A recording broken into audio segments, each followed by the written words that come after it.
Hey everyone, super excited for today's show. I'm gonna let you guys get all settled in on YouTube. Pop in the chat, let me know you're here. And today we have Stellabelle on, which I feel like it's been a long time coming, and I've just been meaning to reach out to you. So I'm super excited that you were able to just join in when I mentioned, and then also that you were able to push it a week for me last week. So thank you, and thanks for all of you being so flexible.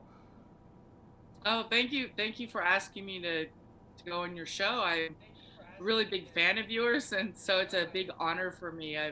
It's almost like, I feel pretty humbled because you've Aw. had some big names on here, so it's pretty hard to follow people. I'm I really don't know happy about for that. people. Oh I yeah. mean, did you see his tweet on there where, I mean, he's done all this artwork for so many years and now he's got like 3.5 million. Oh So my gosh. Yeah, it's he like such a great time to be alive, though. Oh I'm yeah. so grateful that we have this technology and stuff. Oh, absolutely. And having him on the show was really great just to like see the face behind and like talk to the person behind his work, which is obviously he's a legend, all of these digital works for Yeah, every single day for 13 years. So it was nice to humanize him a bit on the show. And that's kind of my hope, just that everyone gets to know the guests on the show, why they yeah. create their art. I think it's really it's special to be a part of that. So, but don't down talk yourself because I'm super excited for you to be on as well, and you've done some amazing things. So we'll talk about all that. Hey, Easy, thanks for popping in. Hey, Jared. Hey, Wrong Bedroom. Nice to see all of you guys here. Um, awesome. So as you guys know who's been watching these recent streams, and I'm sorry, Stella, I forgot to tell you before we start. I'm just going to do a quick 1 minute ad. I'm super fortunate to be teamed up with Metacast. You guys should follow them on Twitter if you don't, but they basically connect content creators and brands that want to talk about their product. So it'll just be really quick, but I want to tell you guys about today's sponsor, which is crazy that I have a sponsor, but it's pretty cool. So today's sponsor I didn't is. think you had one before. You didn't think I had what? I didn't Sorry. think you had sponsors. I watched a bunch of I them. never, I It's never okay. have until the past few videos, and until I linked up with Metacast, which is pretty cool because like this month's sponsor is F1 Delta Time, but some of the future sponsors that they've told me about, I mean, I'm excited about this one, but I'm excited about all of them because they have to do with NFTs, they have to do with growing the space and games and everything, so it's kind of cool to do. But I'll just bring this up for a quick second, and then we'll get into the show. So, today's sponsor is F1 Delta Time, which I've told you guys about on the other streams too. This is for the month of December, so one more show after this, we'll do the sponsor too. But F1 Delta Time is really awesome. Basically, they are officially connected to Formula One, so they're licensed to be able to use all the players, all the cars, and it's an NFT game. So basically, you can buy the cars, you can race them. So you can just build a collectible, or you can really get into the actual races and everything. And just yesterday, they launched the this Grand Prix sort of like live racing, so you can actually play the game now. And I think if you own some NFTs, you get your first like 80 games or something for free. So you can just start to test and see if you guys can win money within these games, which I'm not a gamer, so I'd be terrible at it. But I mean, the graphics are just visually stunning and the cars look so cool. So just as a collector, I think it's pretty unique. So definitely check them out. And yeah, that's about it. We'll get back to the show. Cool, thank you. Okay, so first off, I would love to. Um, oh, awesome. Easy said, "Congrats on Metacast. They were on the whip." So we're gonna get into the whip and crypto voxels and everything because we were just talking about crypto voxels really briefly before the show, and I absolutely love them. Hey, emotional. Um, they said we love Stella here. I got his stickers, and I did like a opening the envelope. Oh, And cool! Like an unboxing. And like that inspired me to do. I'm doing like some drawings that are like in the back there. One of them is it's going to be a collaboration with Emil KH, but I started getting back into drawing on paper because Oh, I thought like this is he sent that without I didn't know I was going to get a drawing with the stickers. And that's so cool. so like I bought the stickers, and so it's like, hey, I get like an actual drawing, and it's like a connection with a real human, and that was cool. That's So yeah. amazing. I love when you get that like unexpected surprise and it like makes you really Yeah. think about it. So that's awesome. Okay, Mhm. to start off, first off, I'd love um, to just sort of start from the beginning and then we'll go on your whole journey. But where is Stella? I've always like thought of you in my head as Stellabelle. Like I always think of you as your Twitter handle. Is Stella your first name and Belle came from somewhere else? Or I don't know if you want Oh, to share that. okay. Stella is actually my middle name. Oh, okay. But I was supposed to be named Stella, but my father didn't like the actress Stella Stevens. She's like a famous actress in the 50s or something.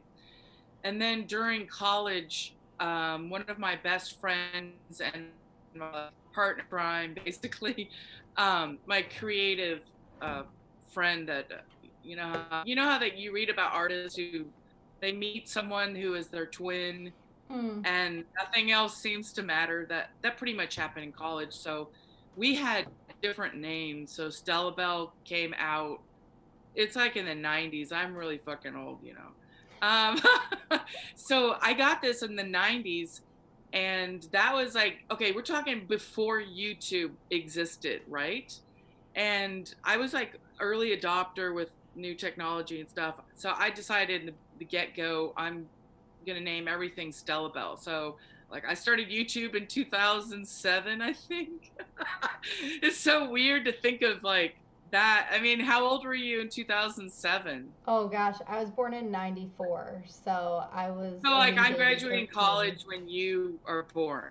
Well, Is oh that wow. crazy or That is yeah? crazy. And so actually my whole journey started when I was I taught myself how to hand code websites in the Wow. early 2000s. So like when you're 6 years old, here I am. I'm creating these weird websites which this is like exactly if you understood me in the 90s when I was on MySpace and Friendster, this stuff came before Facebook.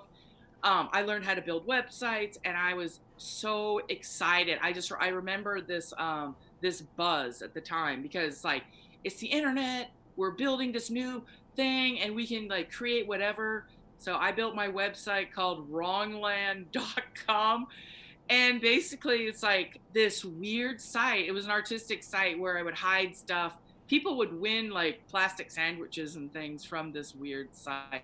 I mean, there's nothing really like it now. It didn't survive or anything, but I'm still motivated by this same thing of creating surprise in a dull world that is really it's gotten the whole thing of the internet is really it went in a direction that I was not part of the plan back in the day when people were creating these interesting things. This is like, before advertising existed. Yeah. It's just it was a crazy world. So the blockchain world is very similar. That same energy is it's almost identical. So anyone that was building on the internet around like early 2000s or something, the very beginning, I think that they're all in blockchain because it's like we are rebuilding the internet of value, but it's the same type of energy that exists. So I guess I'm always looking for the next thing. I've always been like that. I don't know. That's amazing. I mean, that makes so much sense for where you are now. Like you were always on the cutting edge of things within technology, and that just fast forward, 10 years, Yeah, whatever, and 20 years, and you're in NFTs. Like it makes so much sense. but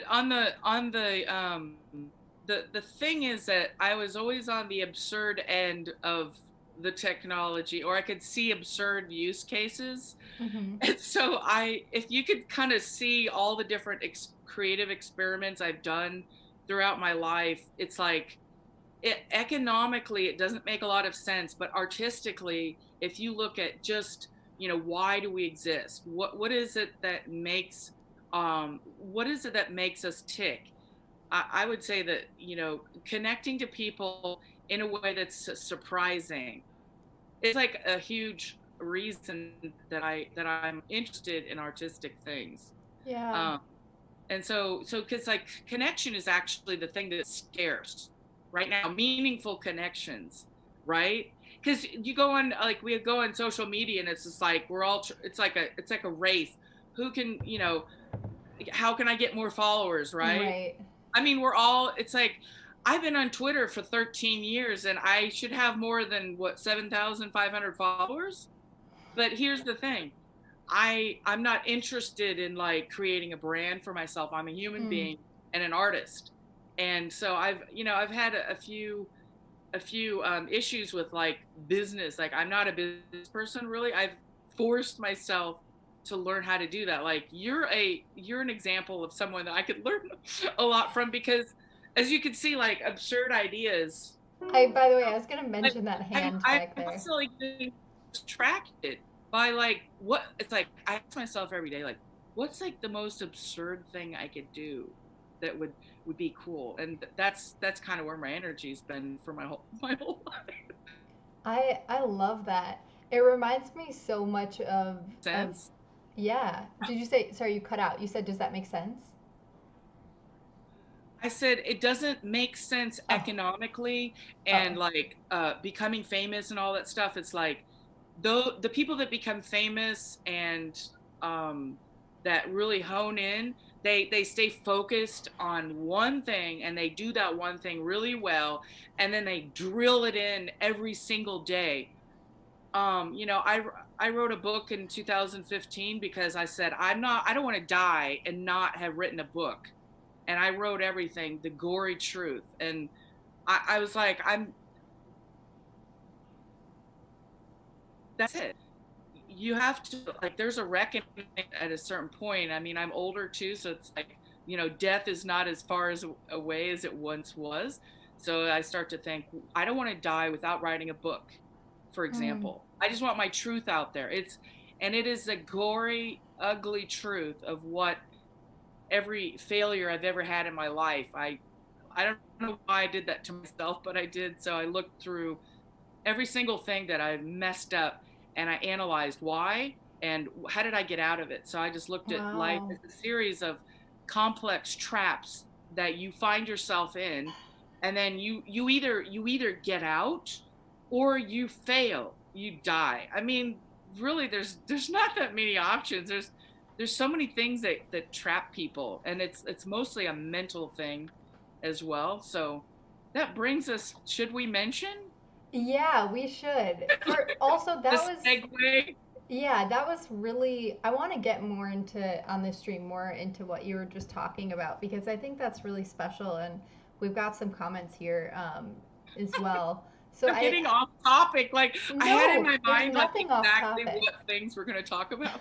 No, there's nothing off topic, because I think that's the really special part of all of this. And when you're talking about connections, like true connections, um, they look different now, especially in a world where we have a pandemic, than they did before. And with technology and all these different things. And even in the chat, Easy said, very cool to hear about this background info. That's why things like cryptovoxels seem so special. I think we make a deeper connection. We make a deeper connection in world. Plus, people in this space are so passionate and welcoming. So, I mean, what you're saying, so many other people feel as well. And I also feel within this like weird niche, like internet NFT blockchain world that we're in, there are so many people who, I go to conference when it wasn't a pandemic. I go to conferences, and a lot of people that I talk to um, miss a lot of that in-person connection with people, and because they've been so glued to their computer or games or whatever it is, and they don't have a ton of social experience, and so they're coming to these conferences, Yeah, and just trying to meet people and make friends, which is so crazy and I cool to know. see, but it's very different now than it was at other times, even in my lifetime. So I think I that's really think important. also that the pandemic sort of made me realize that, I am pretty antisocial. I mean, I don't like to go to parties. I mean, I used to, but I prefer intellectual things. Like that's happy with to create. And it's one of the like the most, sought after things, time and freedom to create what's in your mind. Yeah. Like those two things, a lot of people don't have, they've never dedicated their energy to exploration of their internal self or their Yeah. thoughts. It's like a lot of people, I think, don't know who they are. They don't know Hmm. what they think, and it's only through. And I classify writing and art as very similar things, and it's an exploration of what your mind is doing. Like it's a thought experiment that it takes huge amounts of time, and a lot of people don't really like to do that, or their energy is like external, like they like to interact or do social stuff. I mean, I guess when you're younger, that's where your energy is, because you're still learning who you are. And then as you get to be my age, where I mean, I pretty much went through all that stuff, all the partying and all that stuff. And I mean, I was a drug addict and I've been through all that crap. And so now it's like these years are about, hey, what what legacy? What do I want to say? Because I'm starting to feel that pressure of, I don't want to just create crap. I want it to mean something to other people. I mean, I don't want it just to be like, hey, this is just my life or whatever. I want to create things that have a message that make people stop and think. Like, because Yeah. there's a lot of stuff, there's a lot of noise right now, right? There's a ton of noise. It's like, what really matters to you? What is important? I mean, I think a lot of people are questioning that. Like, you could just create the stuff that's everywhere, or you could really look at like what do I believe? What's important? What is the meaning of all this stuff that's around us? I mean, Absolutely. your pieces did that so well, because it's like you encapsulated everything that is like of the era. And I mean, you're like a master of that. Well, You thank you. That's very nice of know, you. I'm Um, more like, I don't have a lot of control over what I create, and that's part of the reason, I guess, that last piece I did. Someone bought it from off Twitter, because they were just like, one of my buyers. This is the most important story, I think, that I want to express to any artists or collectors or anything, is that the artist, like, I want to know why someone would buy something that makes them feel something, because I don't do a lot of filtering of ideas, or I go for the jugular. And I mhm. don't I don't really think about like, oh, this might offend people, or this is I don't have any of that shit. I don't know how it happened that way, but I really don't have it. I never did.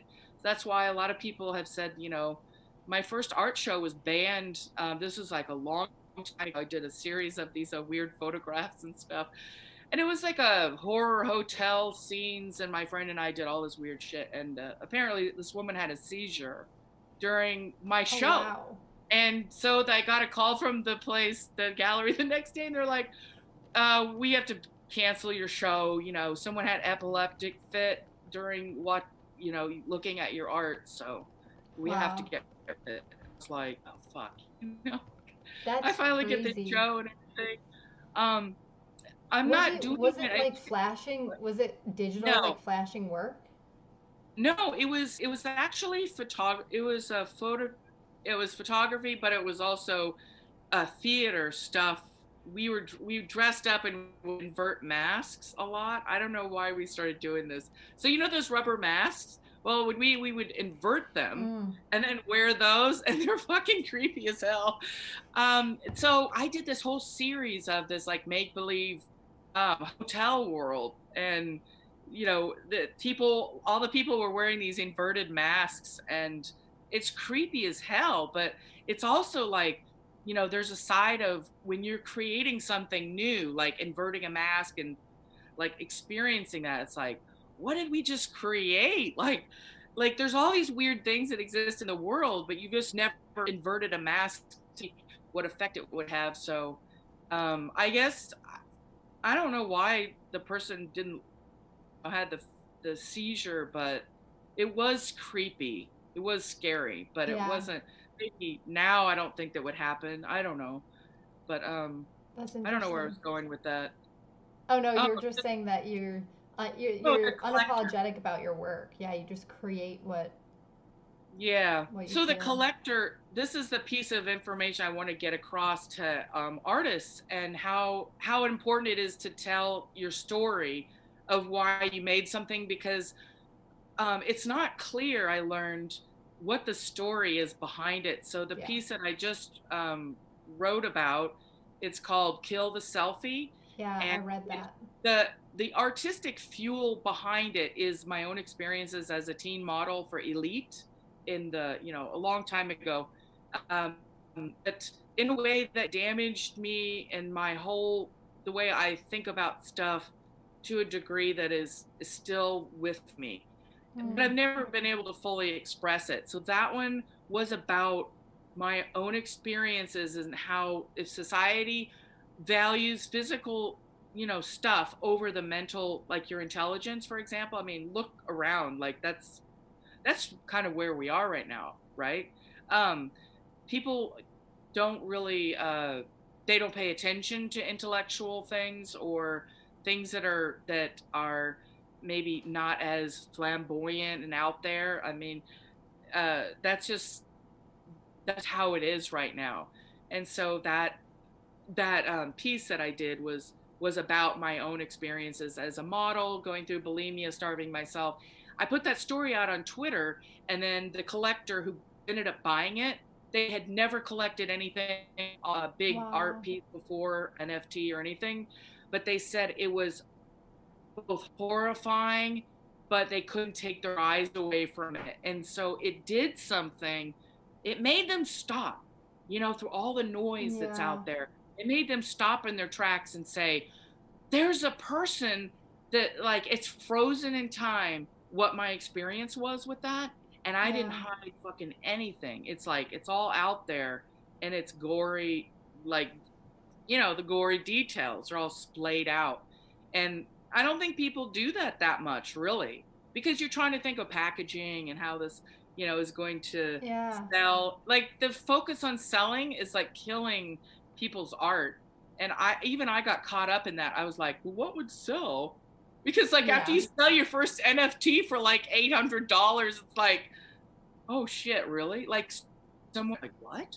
And Yeah. then you think, right? You think, well, what else can I sell? And then I had to realize that what's more important, and that the Kill the Selfie told me, speak your truth and go for it, and also explain what it's about, and show Yes. your own unique, right? Your own Totally. unique experience of being human, and how things affected you, because then maybe someone else might be affected by that, like, because there's so much bland shit out there, Yeah. think, right? And even like it's funny you're saying that. I 100% agree. First of all, like I mean, amazing and hats off to you that you were able to tell such a personal story through a piece of artwork. And the Kill the Selfie is actually a really beautifully done piece. Like I love the artwork, and we should actually, as you, I don't know if you want to now or later, but we should show on the stream what that piece looks like. To Because show my screen if you for want, that.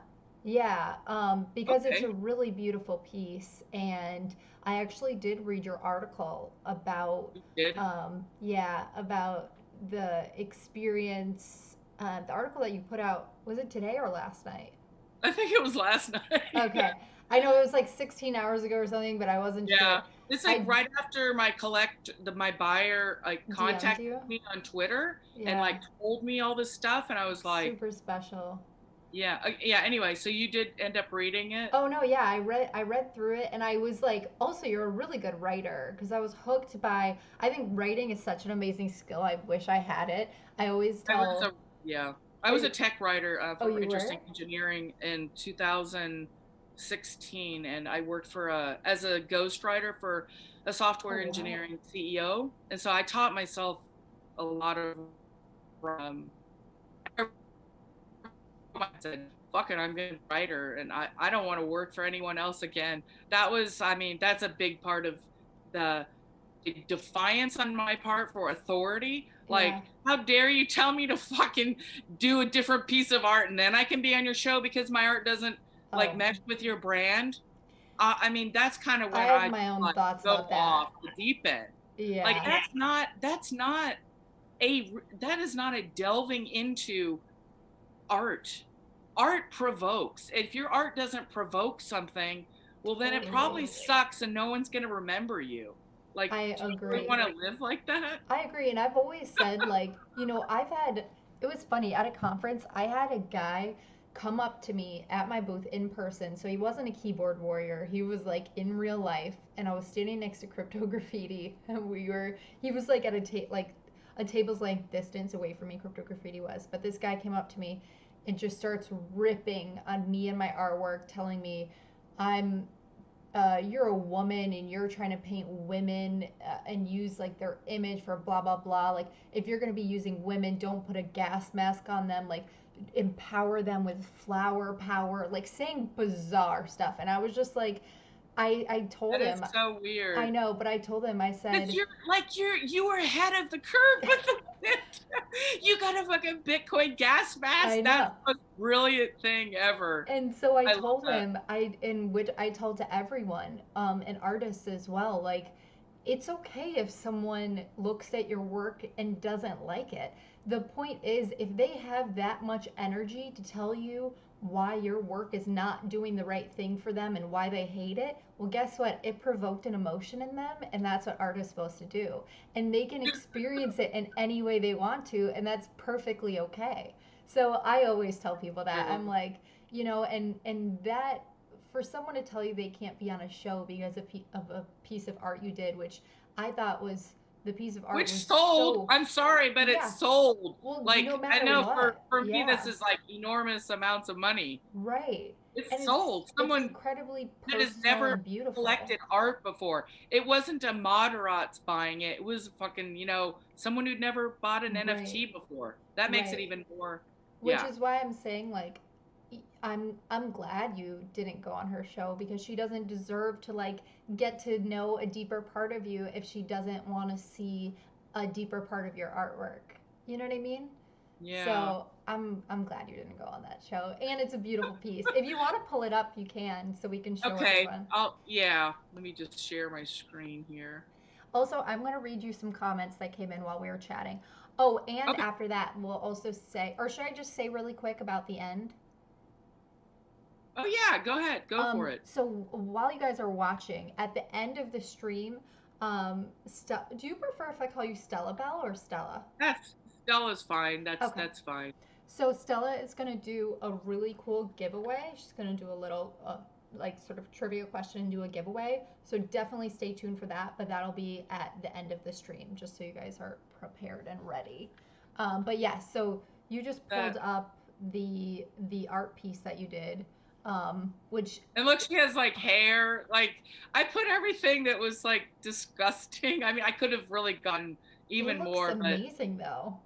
but I don't. I have this thing where I go with my first impulses. Yeah, It's what I would call like I go with the first impulse and I don't second guess myself. yeah, I love that. That's not easy to do. That's not easy to do. Yeah. There's a I don't know if anyone realized, but that's a donut. It's just like a random donut that I got off the internet with and put an eyeball in there. Oh, that's cool.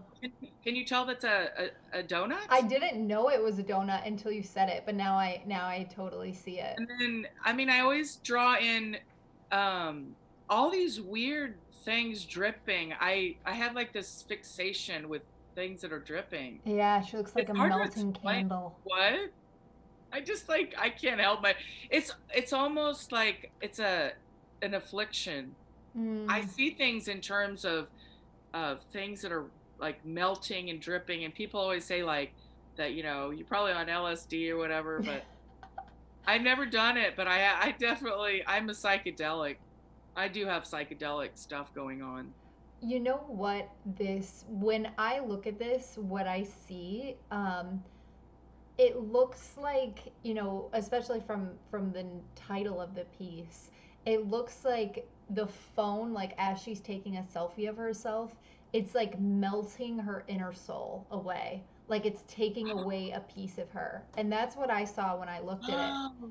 And I love it. I mean, I think it's just really beautifully done. I love the color that you did, and I love how she's just like disintegrating, you know, like Oh, it's almost like is I hadn't thought of that, but I didn't yeah, give her clothes. Like I left it. I thought yeah. I'm gonna leave it just the flesh like melting, Mm-hmm. and then like the neck. The neck is really weird. Like it's just it's my signature how I draw. Yeah. Like I just draw stuff and I don't know what I'm doing. Like I never thought about how to do this. It's the weirdest thing. Like I didn't know I was gonna make this. I didn't have any Right. preconceptions. I was literally just I don't know, just like exploring my own mind and what this would do, or I don't know. And Yeah. I also taught myself how to do this animation. I use GIMP, which is free, Uh-huh. and I just do each frame individually and Oh, then put it all wow. together. I don't know how do other people do animations? So, what do you mean by each frame individually? I'm gonna show you a different one. This is a preview of my my maker's place drop. That's gonna be what I mean by I draw each, like I make a small adjustment. As you can see, like the lighting is different, and now our eyes. I do each Oh. frame individually. Oh, Like wow. I just draw each one and move stuff around, and Okay, then that's super interesting. and then and that's like the end of it. So then let me show you the effect of that when it goes all together. That's whoops, that's not what I meant to do. There it is. So, and then when it's put all Cool. together, then you've got the light.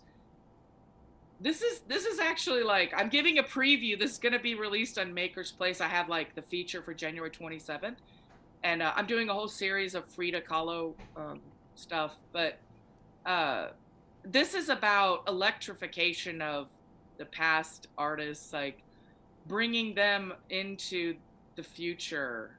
You know, these the artists that have died and that never experienced NFTs. So it's kind of like Mm. the spirit of Frida Kahlo is coming through this. She's being electrified. That is But so cool. That's interesting that you're. We'll talk after this. I use Adobe After Effects, and there might be a couple ways that you can speed up the process than doing it frame by frame. yeah. But a lot of it is still. I mean, I'm self-taught too, so a lot of it is still very manual, especially for me. But there might be a couple tricks I can tell you about. Oh, I'm sure there are, but I have like open source programs Uh huh. and free ones, and I have this like I haven't actually gone as far as I can with this process, with the Yeah. hand process. Yeah. So when I get to the point where I feel like I've gone as far as I can, then Then I you'll will try the get next. something else. Cool. Yeah. I also have a 3D program I wanted to show people that's free. I Okay. call it the poor man's 3D program because it's called Sculptress, and it's how I do. Do you do you know this program? No, I don't. It's free and it's really great materials, and I use little bits of 3D elements that I cut out and then I put them into GIMP, and then I make the animation by hand by cutting and pasting like collage stuff. Oh my gosh, Um, that's so cool. but See, I love that about artists. You want to do something, this so you program, figure out how to make it work. yeah, so like you can make any. I mean, this program is really awesome. I've never, you know, I've never like fully made anything 3D that's on my list. Do you do 3D art too? So I've been exploring it and trying some things out. I've tried ZBrush and Blender, but it's really ZBrush difficult. is the equivalent. This is Yeah. the free version of ZBrush. Okay. That's so cool. And this also, I mean, it looks like Blender's free too, actually. Yeah, Um, I've got Blender. I haven't done it yet. but So this looks really cool. yeah, and then you can like go in. Like I just love it. It's such a cool program. And this one's for anyone watching that wants to mess around with 3D but doesn't want to spend a lot of money. Sculptress. That's No. SCULPTRIS. It's a really fun way to get your hand, to get exposure to doing 3D stuff, Mm-hmm. and but not, just, like before you go big time Right. with the Spend 3D 800 art. bucks or how much ever it is to download a ZBrush. By the Uh, way, Peen Poon said, Stella, you might like the grease pencil and blender. And then Walton Design said, Sculptress is great. Adobe Animate is their newer version of Flash, which is frame by frame tools. And then also before that, some folks said some stuff that I just wanted to read. Um, Oh, Easy said, "Wow, that's awesome." And Hiram Mesa said, "My mom would love that." I think it was about your art piece that you had up on the screen, the Frida one. And then Matt Kane said, "You'd think that that was using a professional animation studio's easing, the stuff that you did, frame by frame." oh, And you mean then the one that I did? yeah. And then Easy said, I got to go to her studio and home in Mexico many years ago. That is so cool. Um, to Frida's home. And then you'll have to read back some of these comments. Oh, one of the other early ones, Walton Design actually asked a question that maybe we could just pop in here really Sure. quick. And folks said wise words, Stella, when you were talking earlier. But Walton Design asked, are there any strategies you do to reset and refocus off the what will sell? So how you were saying sometimes you like had that and then you just like were like, no, I need to get myself out of that. Yeah. So the thing that I always go back to is I look at other art and other artists who make an impact on me, and I analyze, hey, why do I really like that that artist? What is it that's like affecting me? And it was actually emotional stuff that I was looking at recently, um, that I noticed that it was like that's his style. I mean, he's just going for it, right? Have Mm. you seen his stuff, Yeah, right? yeah. And it's almost crazy. It's like this is like a crazy world, right? Mm-hmm. But it's like but that's like his world. Yeah. And then that it kind of inspired me to go back to my roots of um I call it automatic drawing, which I'm not really thinking about anything. I'm actually like letting stuff emerge, and then that's basically like this type of drawing.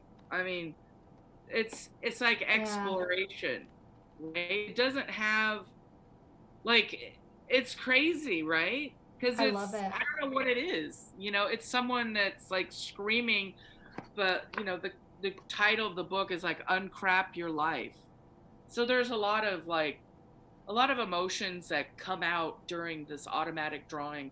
So that's what I've decided that I'm also going to get back to.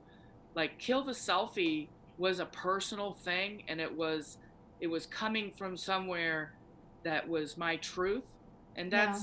that's what I want to refocus on. I mean, I did it already, so it's weird, but I never on that thing. I never thought, oh, this will sell. I was just doing it because it was like coming out of Needed to like come out. emerging, and it sounds so strange to say that. I guess artists do understand that there is a well of abundance within us that is like it's like an energy that's trying to get out, and it doesn't have any price tag, and it doesn't have any type of audience in Mm. mind. At least that's how I do stuff. I mean, that's pretty much it. I don't have an audience in mind. I'm a pure artist in that I don't have control over when it emerges, what it is, or like, I mean, why do it? I mean, it's just it's like trying to get out Yeah. story, trying to get out. I I, don't know I how. love that. I've heard a lot of artists not say it exactly the way you're saying it, but also have that same feeling of like just putting, when you were saying earlier, like for that art show, you guys put the masks inside out, like putting themselves inside out and putting that onto a canvas or whatever it is. I immediately, when you were saying, showing the inside of the masks, I thought about that. Like, what a cool representation of turning yourself inside out for everyone else to sort of like experience in the own way that they want to experience because you've put the art out to the public. So, um, Yeah. yeah, that's really And I special. know that art collectors like I kind of have gotten this feeling that they're not going to invest in people that maybe like do different styles. I mean, I've also heard that like, oh, you got to stay with this one thing I because never then do. what? I never Yeah. I never stay with a style. I just do whatever I feel like is cool to me in that moment At when the I'm time. creating. Yeah. Yeah. Yeah, I don't know. It is a weird topic because I mean, are paying enormous sums and I've gotten some big sale, what I would consider big sales. I mean, it's nothing like whatever 100th or I don't know, like you know, your stuff is getting like huge amounts. But for me, it's like, yeah, those that I had recently that were over like $800. It's like, what just happened? I mean, it was like I don't know how to explain it because I take the creativity and the energy, whatever that is, for granted because I've been doing this my whole life and I don't have Yeah. to think about, oh, I'm like a blank canvas, I don't know what to do. I actually like create stuff every day. I mean, Yeah. not so a lot of the stuff I don't mint, but I've got tons of artwork that I've made that I haven't put out there. Wow. Yeah, that is interesting. And the artwork that you've made that you haven't put out there, is it because you're making it like almost like as a journal, like just personal drawings, or and I don't mean just minting it. I mean like sharing it, either, pictures of it or anything like that. It didn't reach what my standard is for. I mean, it's just like it wasn't good. What I would consider good. It's like it was an exercise. So that's what I'm saying. That a lot of creativity is like is exercises, and then it's like it builds up to something else. Yeah. Maybe they're actually like little pieces that can be all combined into one giant thing that has an impact. So there's that too. But I mean, it's like there was a writer who describes the creativity that people have that it just won't leave you alone. So it's like a little Labrador dog in your mind, and Mm. it's constantly running, and you have to feed it. You have to Yeah. feed that beast, right? Yeah. And it's like it's constantly going around. And if you don't feed it, if you don't like get the creative stuff and create things, then it starts to eat you up. At No, least. absolutely. You do a really good job of um, putting all of that into words, what a lot of people are feeling. So, I mean, that also goes back to you being a good writer, because you're also really good at, yeah, putting it into words. Um, oh, and someone actually just said the exact thing. Someone said, well, here Messa said, automatic drawing is like channeling spirits, and then Walton Design said, agree, definitely have that same feeling. You put it into words so well. Um, Wrong Bedroom asked, oh yeah, and Easy said that he's heard that from many people to basically stay in a certain style. But he's been working on some different styled stuff that he plans to mint soon, maybe on a different platform? Question mark.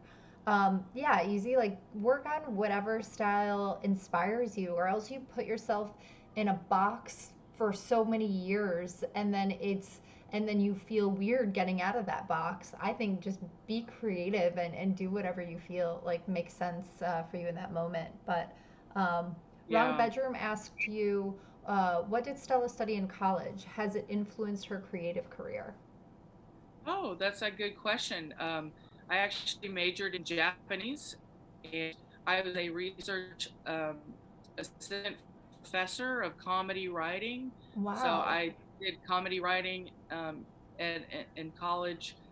I took film and video, and I produced several films as a director, and then worked in different teams. I got into experimental video feedback in like the 90s, and I discovered it by accident, and I was obsessed with that. Um, I don't know if anyone even knows what I'm talking about, but what you do is you point, this is pre-internet, like you point a video, like a camcorder, you Uh-huh. point and you got it plugged into a TV, and you point it into the TV, and you got these like waves and all this weird shit that Whoa. would, no, I I've got never heard of that. That's crazy. yeah, most people that don't, it's like, but I discovered it. Like, I mean, not that I discovered it on my own. But I was messing around with the camcorder, and I went across the screen, and I was like, what the fuck is that? And then I was like, for weeks, that's all I did. I mean, that pretty much, That's so because it silly. was like this whole, you could create so, like, it was like infinite, the amount of possibilities for different like video feedback stuff. It was Yeah. art, but uh, okay, so I take Japanese. I discovered photography like in my last year, which was in the art department, and it was like I was hooked. This was like before all the digital stuff, and for me it was like that was it, and so I actually went to art school and then dropped out because I was like, I don't want to like go into debt for art.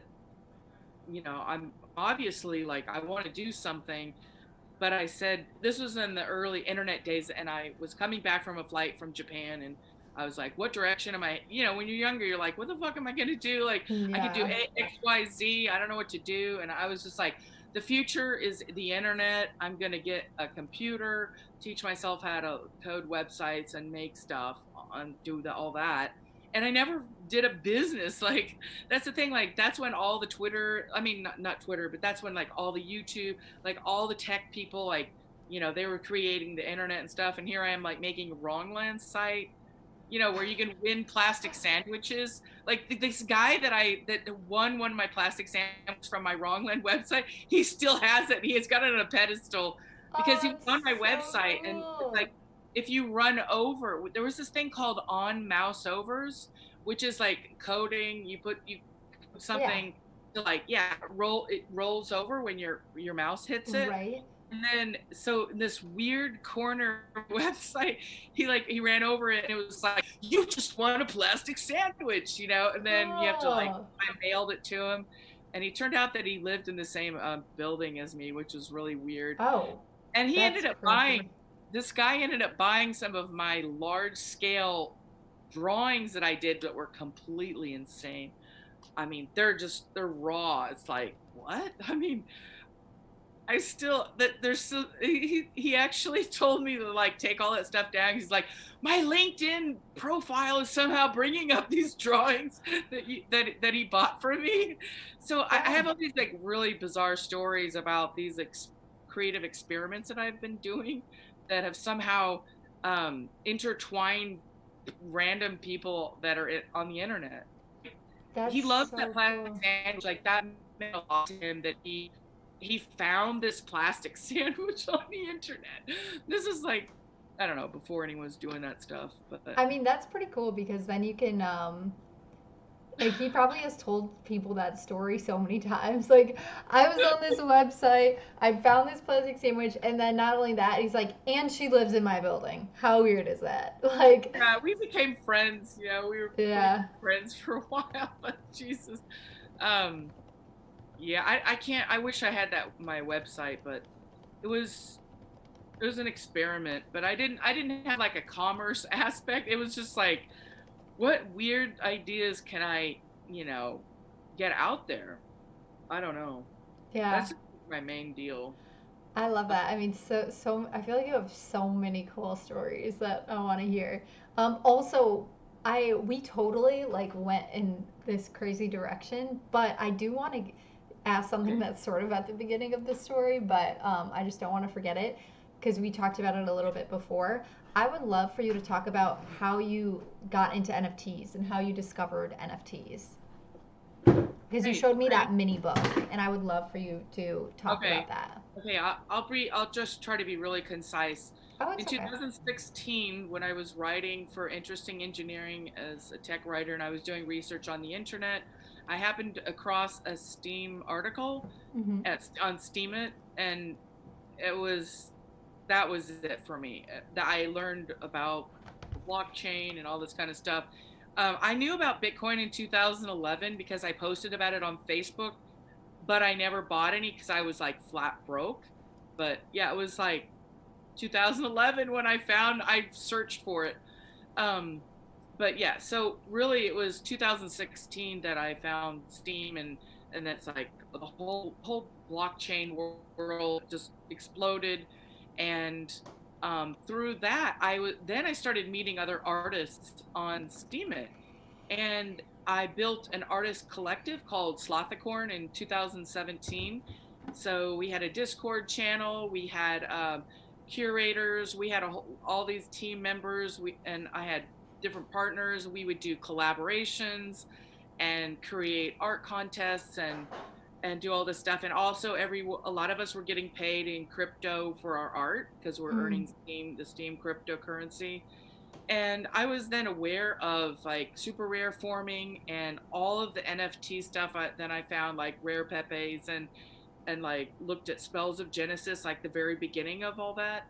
And so that was the first indicator that I could see where the future was going in 2017. I never actually joined Super Rare at that time because I was like building an artist collective and kind of Yeah. managing all the different people and constantly, looking for new art and artists to be a part of it. I do have a book. I just wanted to show. This book was done by all the different artists that were in Slothicorn at the time, and there's actually like a Bitcoin one there too. Let me just show. So these books, I made like several copies of them, That is and so all the cool. different artists were so awesome because we've just made this fictional character together, and then let me just get the sorry Sloth the corn. I love that. yeah. So there's the Bitcoin. So I have proof. This is from 2017. Because I mean, everyone like all artists were learning about crypto at that time, Yeah. and so yeah, that was like the beginning of I started reading like crazy. I read Art Gnome. I did interviews with the founder of Data NYC. Um, I met a lot of the people that were in the crypto art world. It's just like I didn't dive in because like I still had this. I hadn't felt like I developed my my message and what I wanted to say, and I was doing a lot of writing at that time. I was doing art too, but I wasn't. My energy wasn't in the NFT space because I felt like it wasn't developed enough, and I also Mm. wanted to see which technology was going to be dominant because I could see the flaws within the gas fees and all of that, and that was a big deterrent why I didn't jump in right then because I thought maybe better technology is going to outpace Ethereum and take over like a proof of stake mechanism or something. So I wanted to go, study this whole space from a perspective where I could be more objective. Now, obviously, Ethereum did, has taken over, right? Like all the galleries in Yeah. there. Hive does have NFT showroom, which I recommend anyone who's getting into NFTs to go mint on there because there's no gas fees. It costs 5 Hive to mint, which is like what, 50 cents or something, and it's more community oriented. To be honest, it a lot of my friends are there, Okay. and there's more of a camaraderie feeling. I Mhm. think because we're not paying gas fees, we are like able to do things in a frictionless way, which brings Yeah. me to the Hive Fest is this weekend. Everyone can chat out with FT Showroom. uh, it's I think that I think there's space for a lot of different technologies now. I mean, Ethereum 2 is coming, right? I don't haven't heard anything like, but it's going to be proof of stake, right? Isn't that Yeah. right? Yeah. Well, So, go ahead. oh, I was going to say, so in essence, proof of stake has shown itself to be the superior mechanism.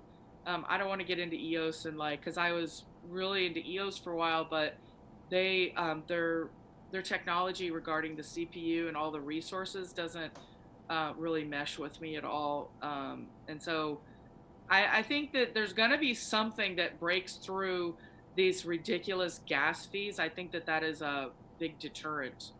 I mean, there's Yeah. lots of people that say like when it's high that they're not going to mint on there. So how realistic is that system for like when everyone's doing it? It's not it needs an upgrade. So maybe the F2 will be an upgrade for that. You think so? Yeah, I mean, we'll see, right? Like, and also we've heard about F2 for so long, but we'll Yeah. definitely see. It's an issue for sure, and I've heard some people even doing stuff on like Flow blockchain and Yeah. all these different things that I've been hearing about because, I mean, Yeah. I'm trying to think when I was minting, like it takes you. I obviously sell a lot of my stuff through OpenSea, so you have to mint the NFT You one by do. one, and then Do you you have do to. that? Like, do you mint most of your stuff on OpenSea or? Yeah, I do. I do. I can count on one hand how many releases I've had off of OpenSea. I'm like mainly all on OpenSea. I've been there Oh, since the start because I have a weird thing with platforms, and I prefer to release things on my own and not be held to.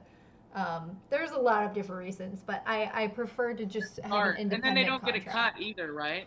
They Yeah, don't get a cut. OpenSea takes a 2.5% fee, Oh, but they've been tremendously helpful to me, and they have a really amazing just team and support, and they're awesome. And really, I mean, there's not that many artists that like exclusively sell on OpenSea besides maybe Joy, myself, oh, and I don't know, maybe a couple others that I'm forgetting, but it's really great. You guys should definitely check it out. But it is not. Oh, someone said you can mint gas free on OpenSea now. Huh? really? Really? Do you mean We got to 1155? get into that. We got to figure that Yeah, out. all right. Well, send me your link, your Yeah. Mesa, so I can see what that's all about. But that's a whole nother story. But yeah, we'll see, right? Because gas fees not only for minting, but then also for like accepting bids or if you want to send a gift NFT, like all of that. It's crazy. Then it costs like what $20 an NFT to just create and send it. It's a lot Yeah. for That's why I think artists it's that I think it's good to, as an artist, you can expand and experiment. Like I run a lot of experiments on NFT Showroom, and I just basically let myself mint whatever the hell I want on there because I actually see that we are moving into a time where we're going to be like controlling, and our own digital selves are going to be connected to these value systems, right? yeah It's starting to happen more and more, whereas like just posting on some place that doesn't give the value, like there's no channel of value back to you. Post on the Instagram or whatever. I right. hate Instagram. Yeah, I'm like, I'm not. I um hate Instagram but too. I post on it because like I know people like I just do. Maybe I'll quit doing that too.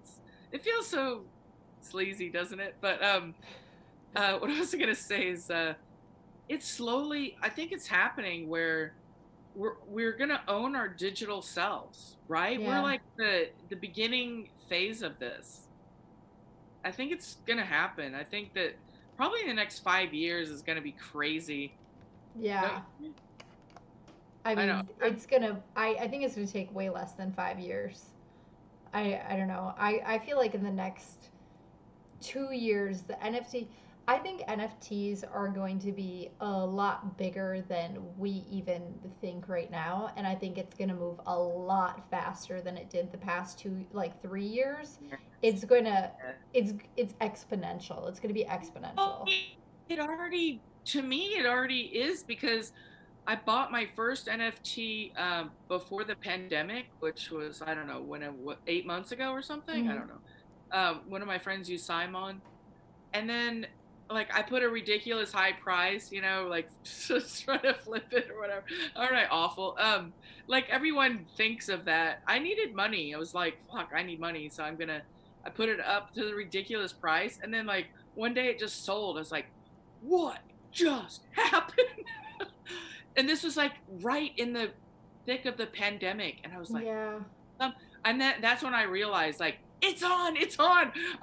The train is going, it's going. I gotta get on the train. And that's when I said, okay, get serious, start focusing. And that's when I was like, okay, super focus. Let's fucking figure this out. Go to Maker's Place. Like, it's a very, very time consuming process. Like, if you're trying to get on all the platforms, I just want to focus on one platform at a time, build it up, and then move on.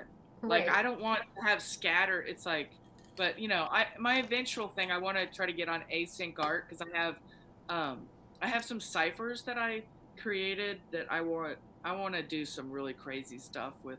Um, Yeah, your art would be really great on async for I sure. don't know. We'll see. It takes a lot of, like, you got to think of the pressure is enormous. It's like, what can I make that's really epic this time? Yeah. Like instead of like my little fruity, stupid idea. Like, there's just so much competition now, right? Yeah. Which brings me to my next topic. I have some suggestions for your next guest. Write this Okay. down. Okay. Okay. I don't think you've had these people on, but I think that they would be definitely worth your time. Okay. The first one is called. Her name is Render Fruit. Do Uh you huh. know her? No, I You do? don't think I do. Oh, she's a 3D artist, and I'm telling you, her shit blows away all the other 3D artists. I mean, except for Oh. like Frenetic Void. I love Frenetic Void. Like, every time I look at that, I'm like, that's I can do I can feel this thing. Like, it really speaks to me. But anyway, Black Sneakers is another one. She's on Okay. Super Rare. Her stuff sells out all the time, but she has a distinctive style of Okay. creating. I have a list. Blake I Catherine. love that. I reached out to Blake Catherine. She hasn't gotten back to me, but she has a Okay. ton of followers, so Yeah, she's she got might like get so many DMs. 50,000 or something. Yeah. Julia K. Ponsford. She was one of the original OGs in the crypto art movement in the very beginning as well. She also helps run. She's running with a team NFT showroom, and she's was one of the first super rare artists as well. Wow. She does a lot of glitch art and stuff. It's cool. And then you Simon.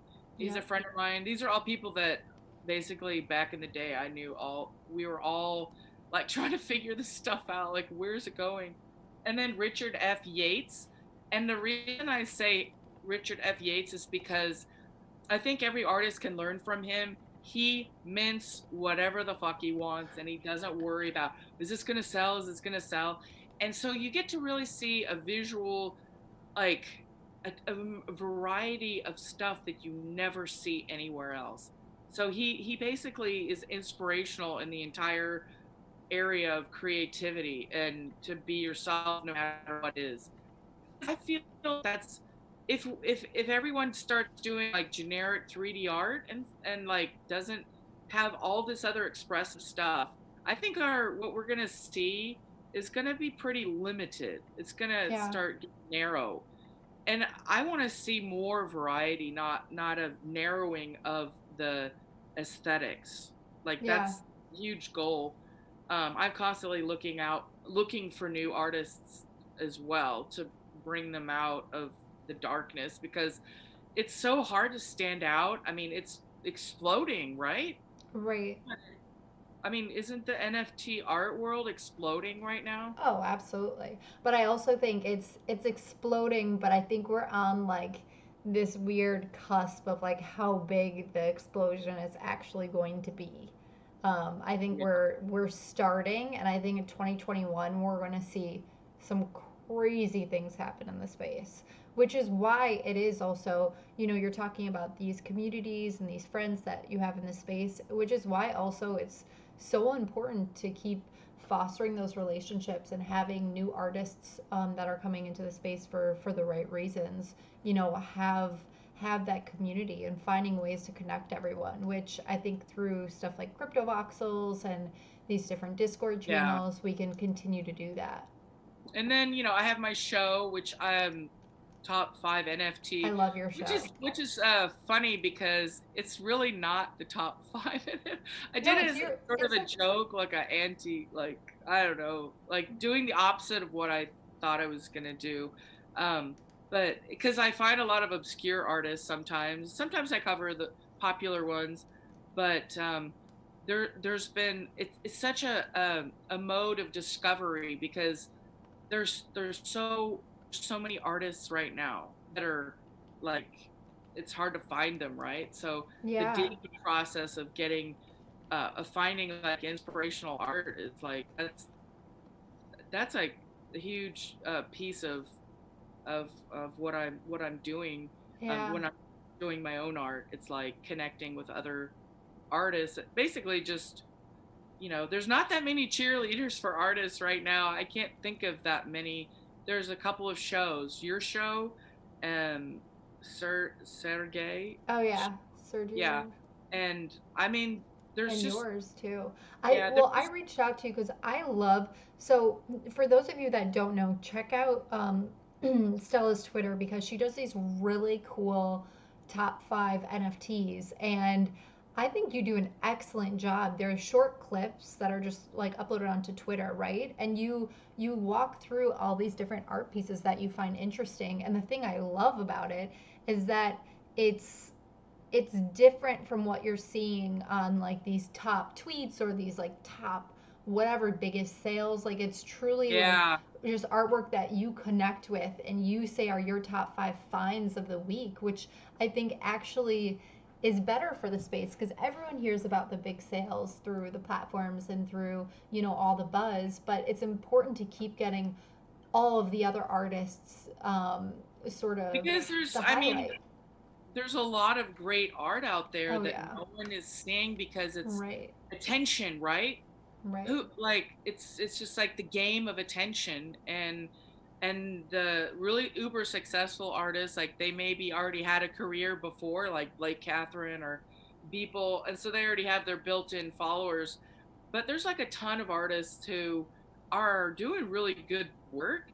Oh It's yeah. just that they don't know how to do marketing and part of the reason I did the show is because look the show ended up me getting on your show and I just decided this year is the year I commit 100%. Like this is it for me. It sounds Yeah, I love weird to that. say that, but it's like this is a chance to use a technology that we're given. Like I feel like we're given it for free, and we Yeah. can actually go much further.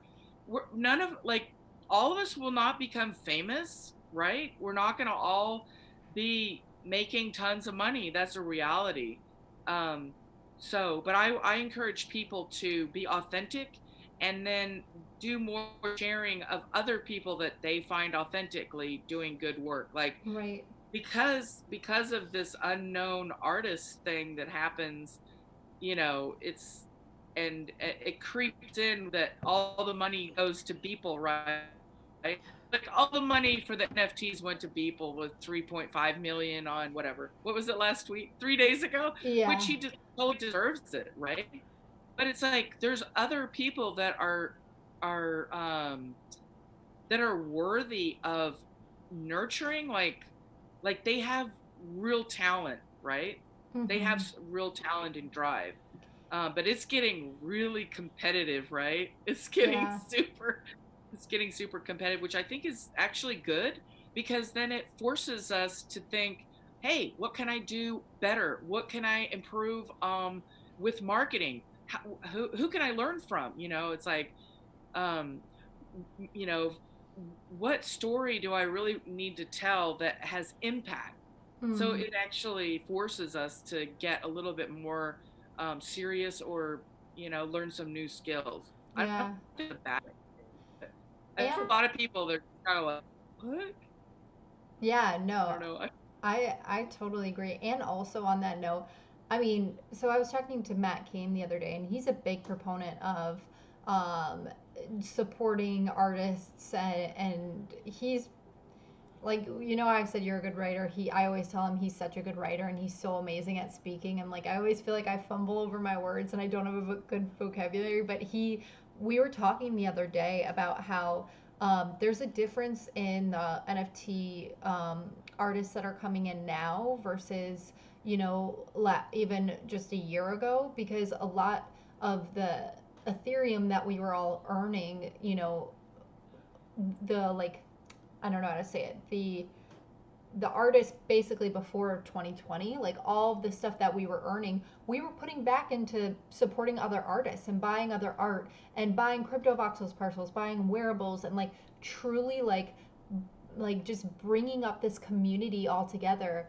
And now a lot of it, which of course artists and everyone else has rent to pay and food to buy and everything, like, is people are coming into the space grabbing as Oh, much money as they can. Oh, sorry, you froze. oh, it's okay. No, it Um, just went off for a second. oh, Oh, so so basically it's become like, oh, lucrative, so we're right. just earning as much and cashing out. Is that what you're talking Exactly. about? Versus like building that like community that we sort of used to like have with everyone. You knew everyone in the space, right?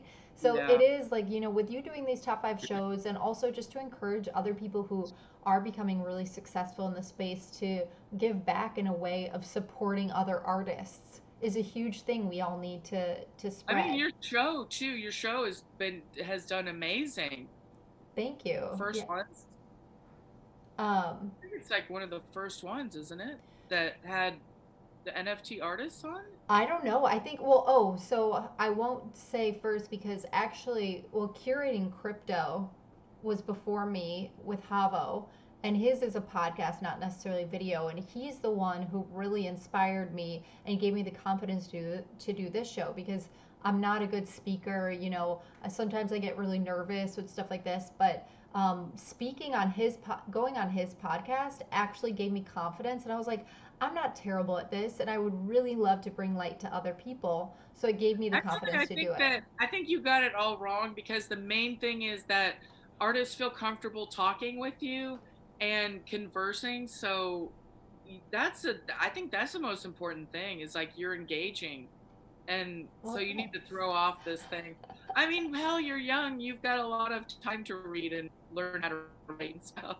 I Yeah. mean, I mean, it's like, just think, you're just beginning, you're learning, and so you're putting a lot of pressure on yourself to like, oh, it has to be perfect. And I was a similar way with, I saw Sergey's show, and I have a really short attention span, and I start a lot of projects. That's one of the, I guess, my whatever Achilles heel, I don't know, big weakness, I should say. Um, but when I saw his show on Twitter and it was like 2 minutes long, I thought I could do that. I Yeah. could do that same thing. I could do 2 minutes. And Yeah. forget about putting it on YouTube. Like I started putting it on YouTube, but I've already flaked off. So I just put it on Twitter and Instagram, and I'm done with it. And Yeah. whatever happens, happens. But the 2 minute thing really appealed to me because I thought, there's no way in hell I'm gonna do what you're doing. Which, so you have a skill that I don't have, which is my attention span is too short, and I can't. follow through with a big show like this. So Yeah, but no, I feel fortunate. It's amazing to have. This is my 39th episode, so I've had 39 guests on so far, and I do 21 amazing. episodes a season. So we're actually coming to the end of season two, which is crazy because I think I started Lot. this back in Yeah. May, I think. But it's cool to just and I haven't even scratched the surface, which with all the artists and folks I want to have on. Yeah. So I appreciate your recommendations too. I'll definitely um, try to connect with those folks on Twitter and check out their stuff as well. So I would love for you to talk about a little bit of. You said you have a drop coming up on Maker's Place. Do you want to talk about when the drop is and sort of like how many pieces are going up there, or is it an addition type work? It's on January 27th, Okay. and yeah, it's on Maker's Place, and it's the animation. It's one piece. However, I started the series last. I think it's about a week and a half ago. So I already created. I'm creating a whole series. So basically, that will be the animation. I think I'm gonna redo the teeth on that one. I mean, I'm still kind of tweaking it, but it's gonna go with this whole series of Frida Kahlo. And the reason that I'm focused in on her is because I just want to show you this photo.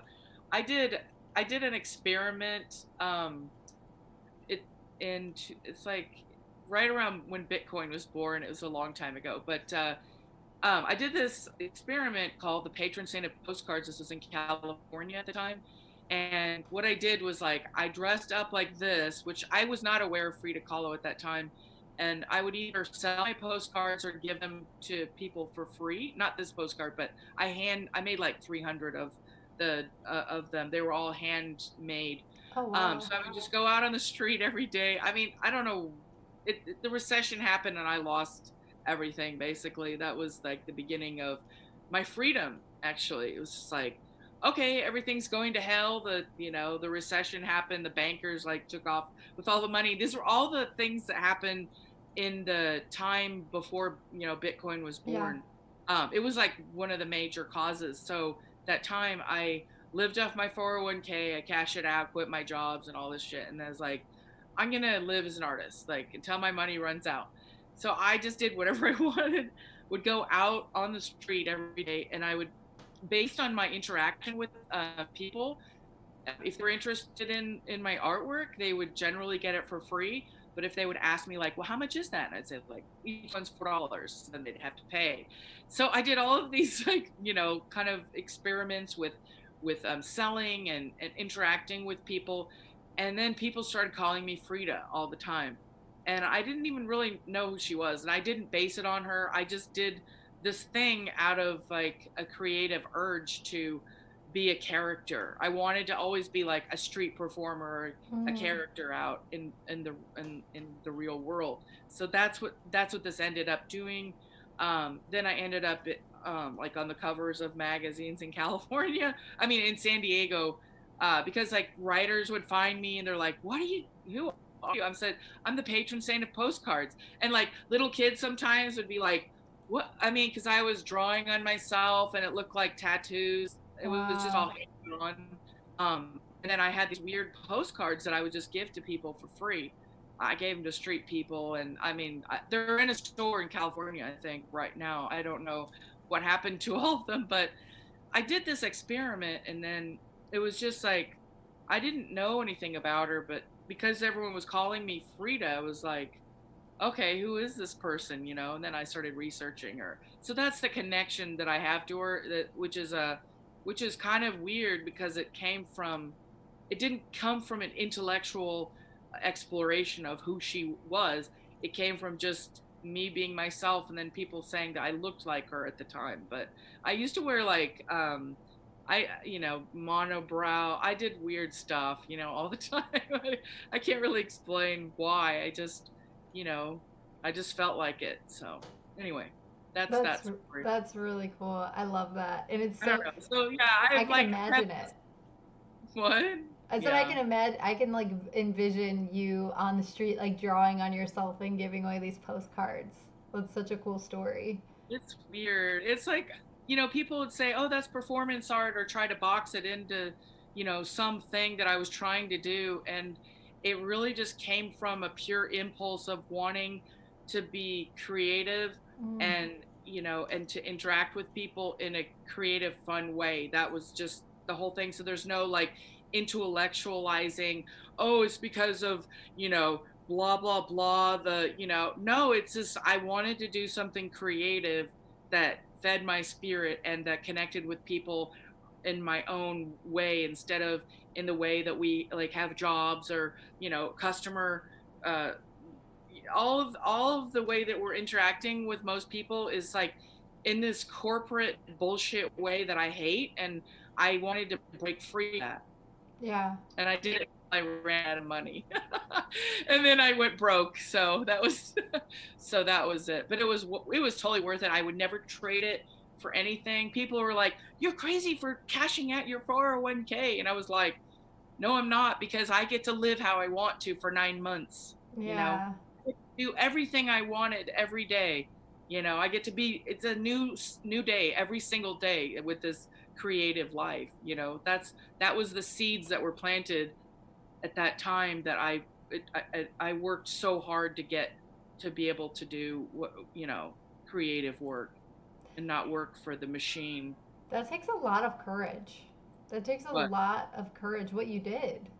I go, bro. Yeah, like people are so afraid of going broke, right? It's like Mm-hmm. we're conditioned to think, "Oh, that's like the worst thing that could happen." Your life, no, you get on food stamps, then you try to find a job. It's hell, but you can survive through it. It's weird Right. because I never knew that you could survive through it, and I was always scared of it. But then, I mean, in some ways, I guess I'm willing to push things in a way that is irrational, that I can't really explain, because it was not a rational thing to do at all. But it also brings me the most joy, and it was worth it. So Yeah.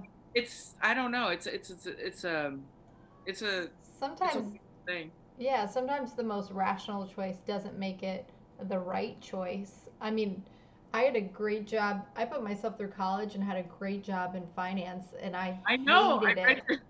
you Yeah, hated I it, right? hated it. So I You quit. hated it I because quit. because I think if I worked in car sales too, like after I got poor and broke and I was like, fuck, I gotta make money. I was like, who's gonna hire me? It's like, so like, yeah, I sold cars for a while, and I mean, I could do it, but I learned Wow. about finance, the finance industry, and I was like, this is the sleaziest fucking thing ever. Yeah.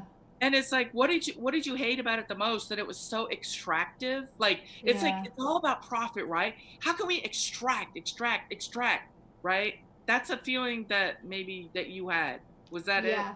Well, there was, I mean, I was worked like a dog. Like I was working 12-hour days, 6 days a week, like coming in on the weekends to work. And it was a different experience that I had ever imagined that I'd be in. And when I went to college, I put myself through college and I loved art and always did on the side, but I thought, what can I do to make money? What career can I have? And I said, okay, I'll study finance in school. And then I started working in a private wealth management firm, managing people's portfolios, like high net worth clients. And that was the first time going from growing up so poor to working for some of the wealthiest people, out there. That's so It was crazy. it was such a black and white, and like it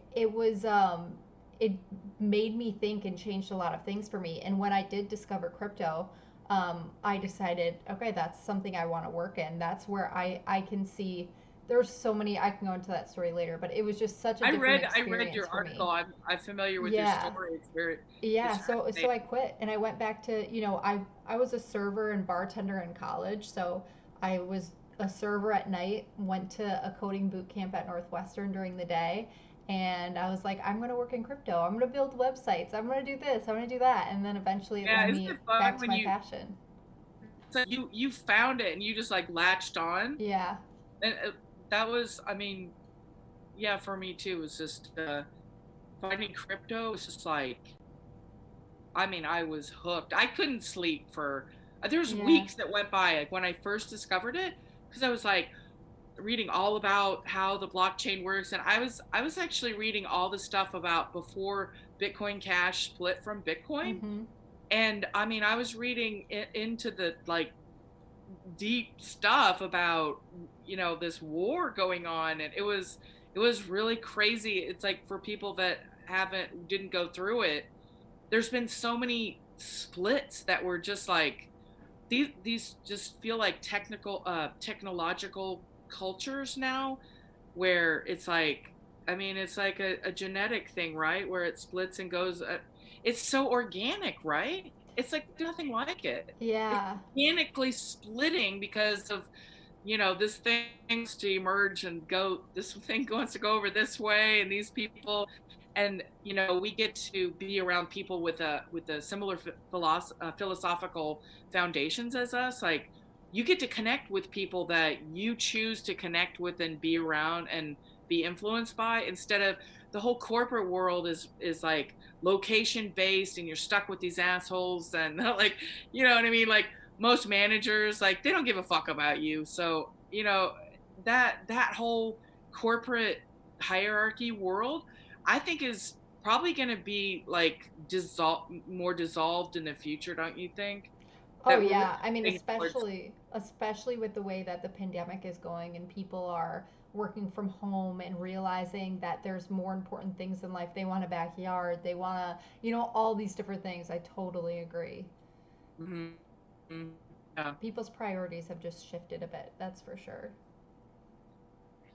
I feel like Um, I've been talking for hours. I I know guess we've. I don't get out much. Like, the pandemic has been really fucking stupid for me. Oh my gosh. No, this I'm is. so paranoid. Like, I'm older, and like if I got it, God knows. I mean, people die that are my age from it. Yeah, no, it's a serious thing for sure. But no, this is good. We're taught like that's what I always am like. The show is a conversation, you know. So Right. so it's cool. We kind of go through all of this stuff. Did you have? I saw you just pulled out your paper. Are you looking at the Oh, list of I things you wanted want to talk you. about? On the other shows, you asked the question. You asked them, "What is your favorite NFT that you own, Oh and yeah. what NFT that you would like to own?" But I didn't Oh know if you're yeah. gonna ask Oh those. yeah. I ask all of those at the end. So don't worry. I'm definitely gonna ask you all those. Do you have all your answers written down for them? That's Because awesome. I really wouldn't be able to think of it off the top of my head. So That's all right. I had to write it all down. Is that silly or what? No, hey, I mean, there's some. Earlier, I did a show with Tech Sam earlier, and he could think of his favorite NFT, but he couldn't think of one that he wanted to own. So he's like, darn, I just can't think of it. So, hey, you wrote it down, and now you won't even need to think of it because you've already got it prepared. So that's totally fine. Um, Also, if you guys do have questions in the chat, I know you've asked them as we've gone and I've read them out, but if you do have questions while you're watching, feel free and pop them in the chat because I will always ask them as well. Um, Also, I wanted to ask you something. Oh, yeah. So you said earlier you mentioned that your friends in the space and that you guys were kind of part of this group. Are there, do you feel like there are specific either Discord channels or Twitter accounts or something that you find that you really enjoy, maybe even for new artists coming into the space to get connected with other artists? It's kind of a weird question, but Um. Okay, so like someone who's an aggregator or just of like like to new get artists. get involved in the community because I've even had some I get a Okay. lot of DMs about stuff like that and it's hard to lead someone to the exact spot. So I think I'm going to start Okay. asking I people. I kind of do have an opinion on that for people who are brand new, who really have never minted anything before, and are looking for like a community of people that are easygoing. And I do think that NFT showroom Discord channel is that place, because they have regular collaborations, which basically people just jump in and you can collaborate Oh, with cool. others quickly. And there's Clayboyne and Julia are, I mean, they are some of the most, they're the coolest people that you could potentially meet. Julia has been so great for me because um, when I was jumping in, she's very helpful and she knows a ton of knowledge about this whole space. But her biggest attribute is that she is nice. She Yeah. gives information out when people need it. I mean, it's like incredible how good she is at that. And there's not that many people that are super super good at that, you know, Yeah. others. So NFT showroom is what I would suggest. Cool. Also have like an off-topic area. They let you post your crypto art from other platforms, so they're very accepting of all technologies, and that's because of Julia, because she's already a super rare artist, so she's already familiar with Eth and everything. It's just like um and they're friendly towards all technology, so you don't have That's to. cool. It's on the Hive blockchain though. I just thought Okay. I would throw that out there, that That's a lot of cool to hear people that. that are on Ethereum don't know about that exists. They're like, oh, it's not on Ethereum. But it doesn't, when gas fees are astronomical, go to NFT showroom, make some friends, and mint some of your crappy art. No, I'm just kidding. Just, you can like mint whatever the hell you want. And, you know, Colin Rec.eth might buy it up. He's there.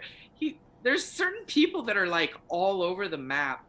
And Colin is one of them who's, I mean, like he's literally like buying and selling constantly.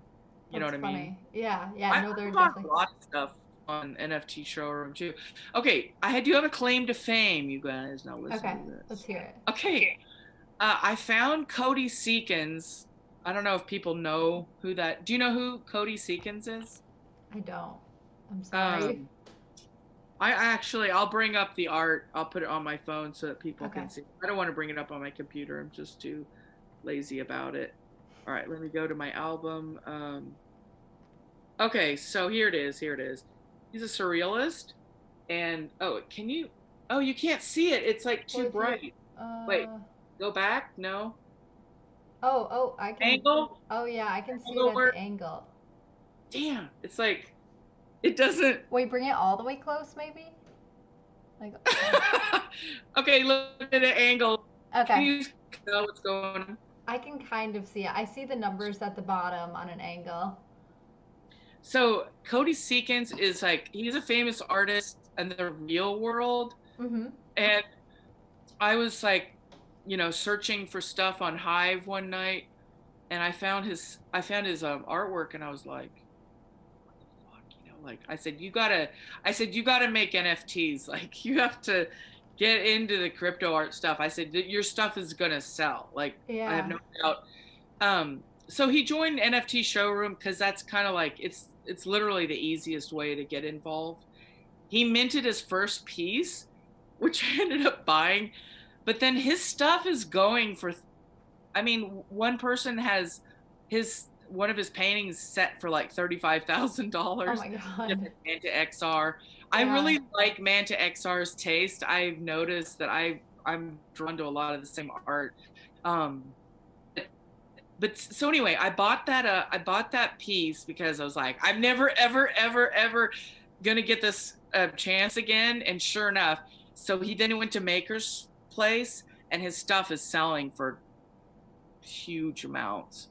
But his Wow. his stuff is like, I honestly feel like it's my favorite art that How do you that I've spell seen. it? It's Cody Seekins, like Seekins, and he's on Maker's Place. Okay. This stuff is unbelievable. So that's kind of, um, but you know, my claim to fame is like, I got him on into NFTs. So Manta That's XR, so cool. you gotta, no, I think we had a Twitter conversation. Like I said, you know, I got him on to NFT. I was like trying to get lots of artists in for a while. Yeah. I mean, I was doing that for a while. Like teaching people, hey, you could mint here, you could mint there. I've kind of scaled back because I'm just doing my own art in the show, Mm-hmm. so I've stopped doing that stuff. But are you gonna pull up Cody Seekins?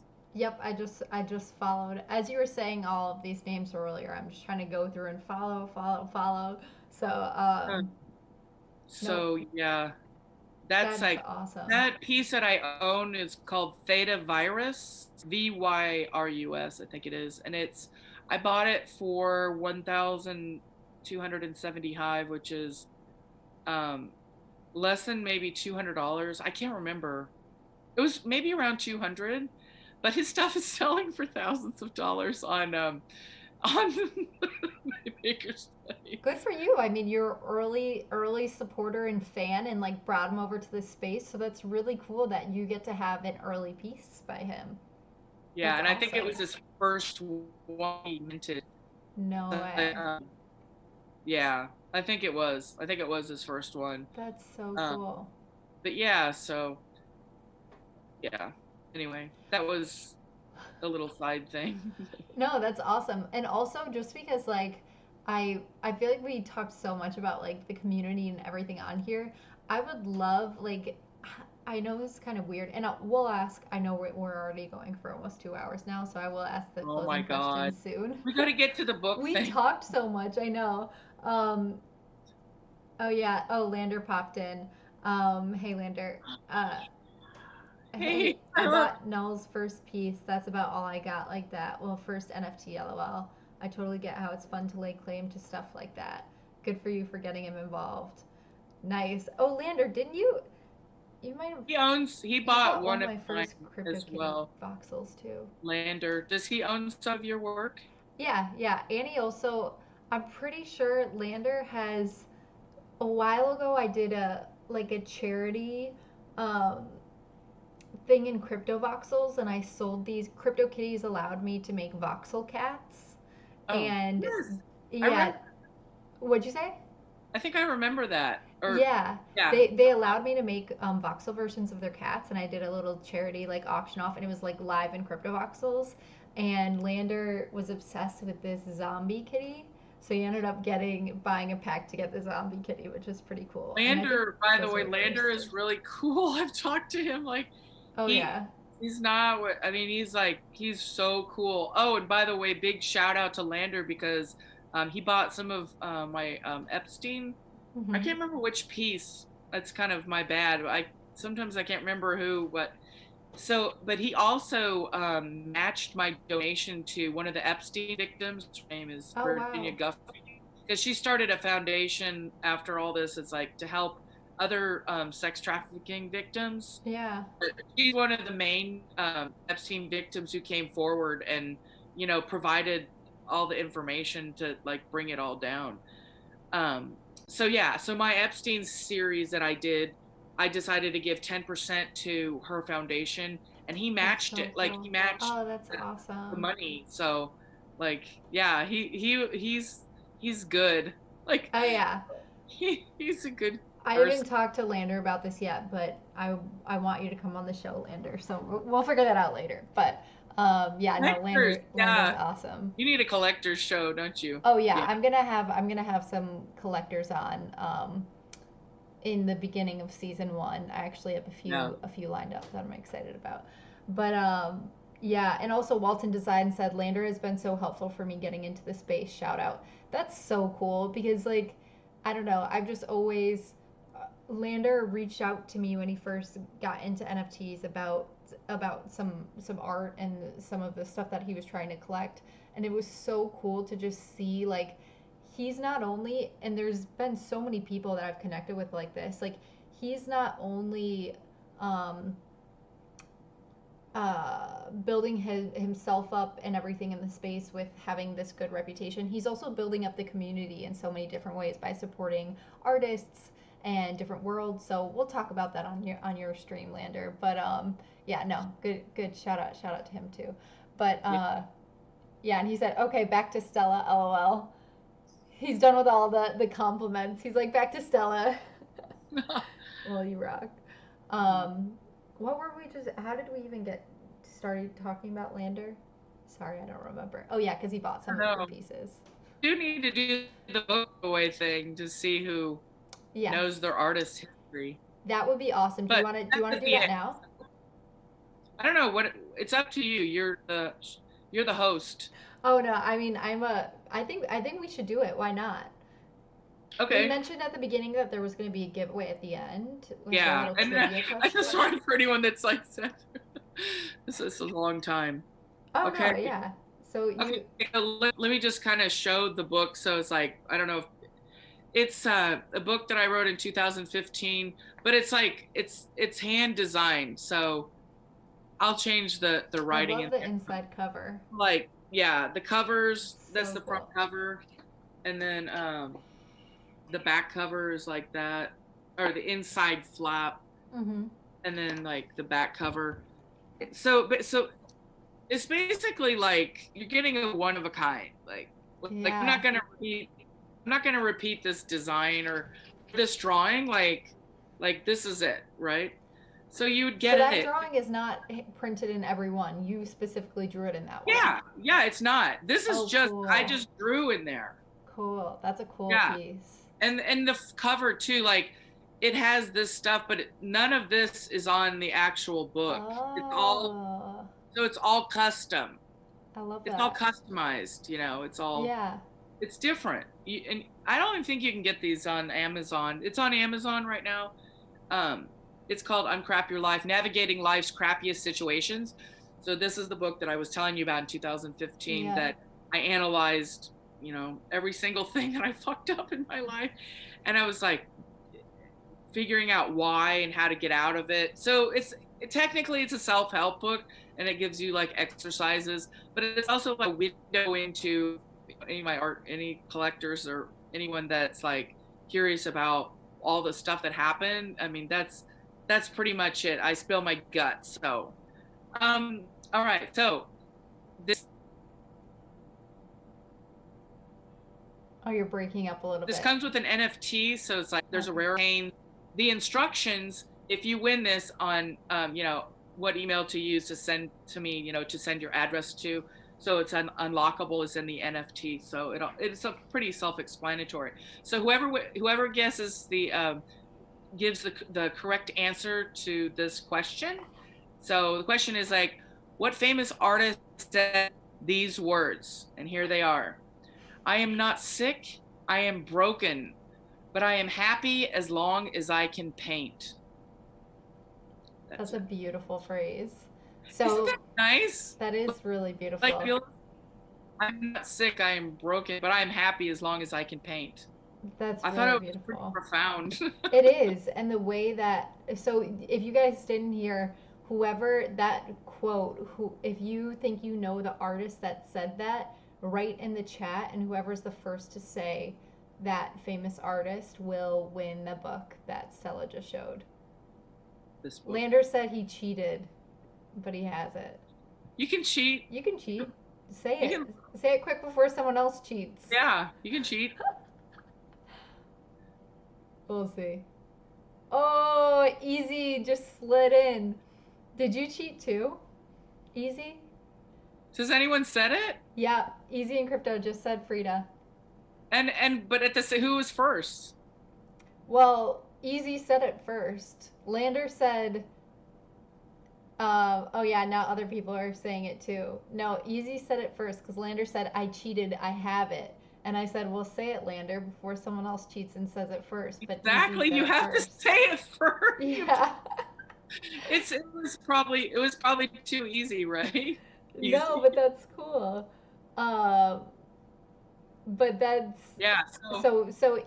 that's awesome. I mean, Easy and Lander are Okay. both. So easy. Just I guess send me make sure I'm following you on Twitter, and then I need your Ethereum address. So I send you your NFT that has all the instructions in it on how to get it mailed to you. Oh, and Easy said he knew it from the start, so we didn't cheat. Oh, he did? Yeah, well, good He, for he you. knew that? I Yeah, am that's not sick, impressive. I'm broken, but I'm happy as long as I can paint. I thought that was pretty damn good. She Yeah. also said, I drink to drown my sorrows, but the damn bastard has grow wings or something. Like, yeah, the little bastards learn how to grow wings or something like that. That's She has a really lot of funny. like I interesting haven't stuff. heard that before. I need to learn more about her. Um, I drink to because she was a big drinker back. I mean, towards the end, like, yeah. So I'm like an ex-alcoholic. So that's part of the book. Like if anyone is like a big drinker, there's a whole chapter on that. And it's like I just go into all the grisly details of like waking up, blacking out. It's it's off like it's pretty rancid stuff in there, you know. yeah, But I guess in some ways it's at least, you know, it gives you a little bit of insight into um like if you think that you are stuck or whatever, or you like you're really fucked up, you just really what you need to do and emulate because like that's kind of where I was. I was like, you know, how do I make a living? Like I'm creative, like I got that part down, but it's like all the other stuff is like, how do you package yourself and like, you know, do market, you know, like all that, you know, all that stuff is like you need to find someone who has a similar personality as you do and then emulate and like follow kind of what they do. That's everyone needs a teacher. Everyone yeah, needs help to figure it out because when you're just weird or you find yourself like of a certain type, you know, you're shitty at marketing or like the whole thing is uncomfortable. I find the whole thing uncomfortable still. I don't like to market myself. It still feels weird. yeah, I force myself to do it because I have to do creative work or else I can't do a lot of repetitious jobs. It's I just can't do it. It's not like even feasible for me. I don't know if you feel that way too, but I can't do it. Like there's something I go nuts doing repetitive stuff. I have to have stuff that's new and creative. Like I can't, you know. So it's like you have to market yourself, right? You have to yeah. get out there, do something. And, you know, it's there's ways to do it maybe in a less sleazy way. Like I'm not doing giveaways right now. Like this is a giveaway, but it's because someone listened towards the end. Like Mm-hmm. there's something involved with effort. I think Yeah. that that's the way to do it, And it's right? special because it's someone who is on here listening to your story and your journey and appreciating your work. So it's a bit Yeah, different. like if you made it 2 hours, Jesus. I'm like, Well, that we're at an hour you 47 right now. like So so what? I said we're at an hour 47, but I know we're gonna make it to the 2 hour mark with the closing Oh Lord. questions. Also, while we were chatting, Matt Kane said, great quote given her life story of how she was injured in the streetcar accident. I need to learn more about her because I don't know this stuff, but this sounds amazing. Oh, To the like her streetcar. journey. Oh yeah, she was the way that she did get injured, I'll just be really quick, is Oh yeah. was on a bus and this pole went through her body, like it she got like impaled.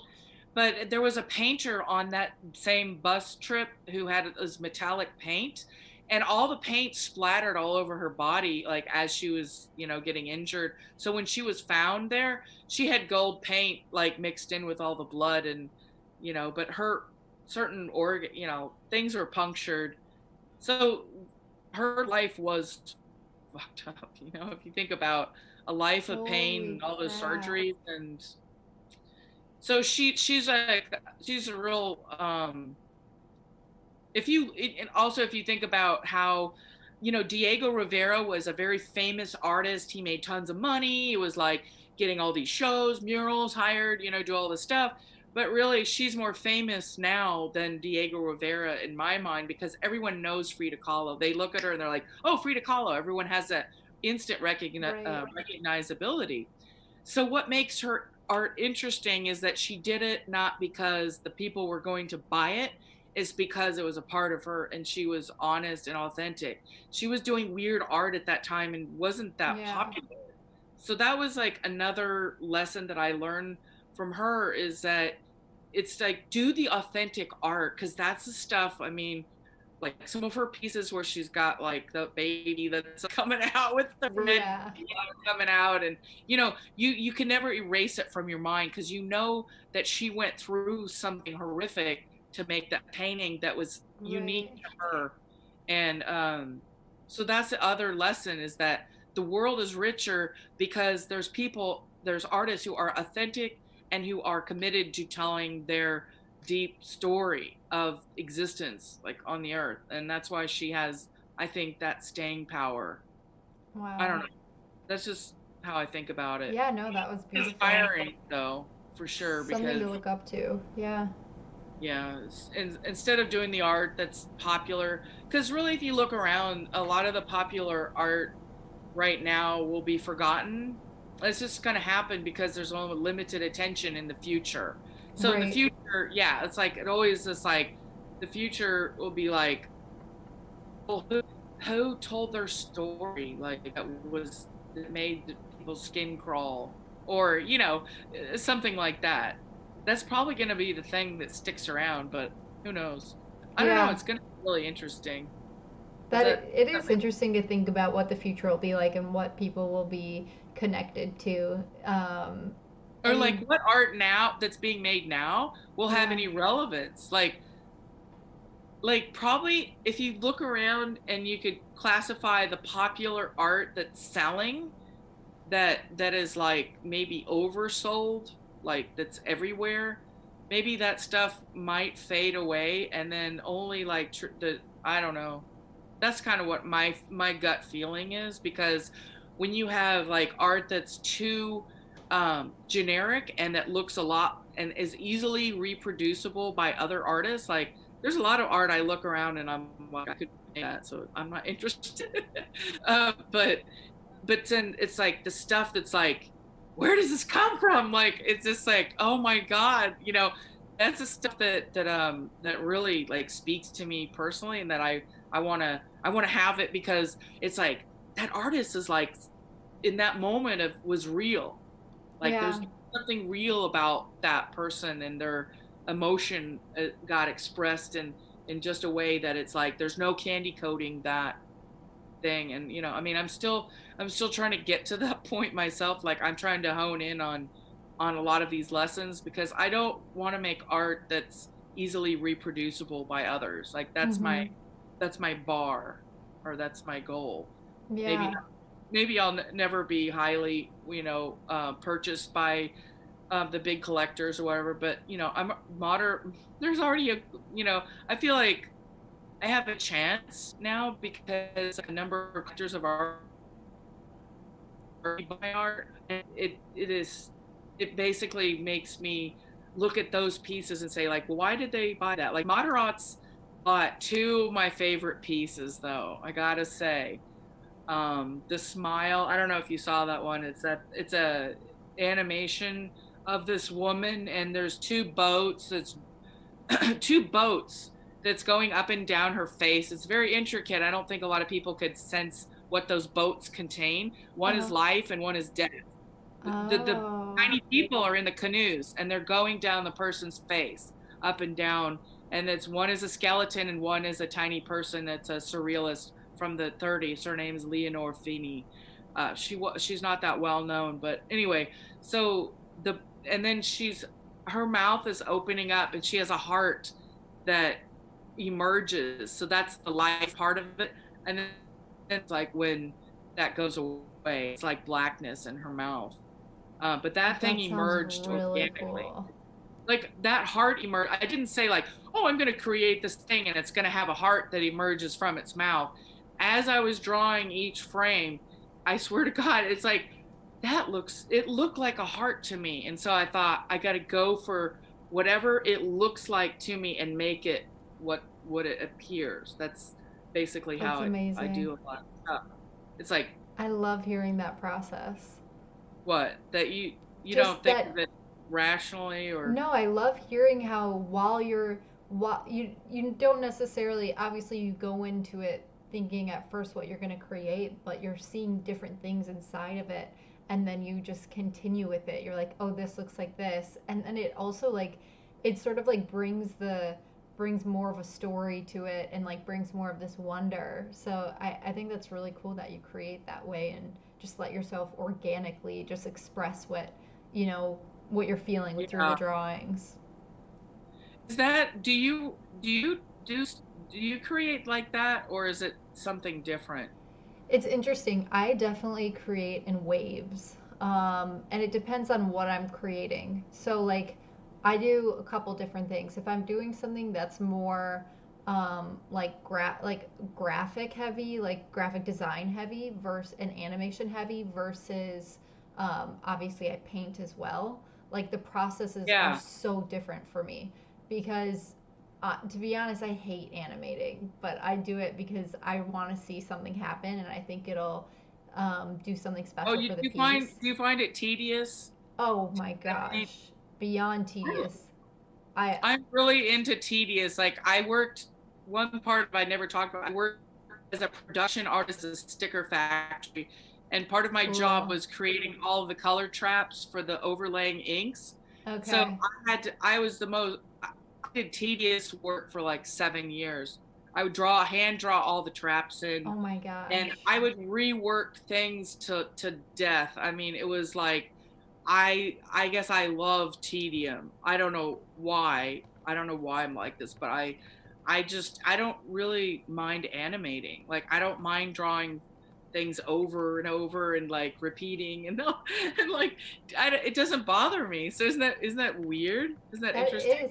I mean, it's interesting because I wouldn't, looking at your art, I wouldn't know right away that you are really into like your art is tedious, but not in like a monotonous way. Like all of your pieces look very different in a really beautiful way. They still like tell a story, but they look so different. But I guess maybe just because I'm so, I don't know, I don't like, tedious I'm okay with, but like the same task over and over and over, I can't, I don't like doing.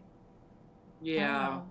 You don't like because I really if I think about most of the stuff, it's like I'm visualizing in my mind before I do the animation of like what I would need to how I would move things slightly to get an effect, and it's like through that process I feel like I'm learning how to animate and to do new techniques with the animation. Yeah. It is a bit tedious because what I'm doing is like I've got a frame and all the objects are in different layers and I'm moving it, save it, and then move it, save it. Is that what you're Yeah. talking about? You find tedious? Yeah. And actually, I'm okay with things that are like so like I mean, some of obviously my earliest like paintings and stuff, like I have hundreds of dollars that I carefully cut up with X-Acto knives and glued them on piece by piece. So like that kind of stuff I'm okay with. It's the tedious stuff with animating that I don't like.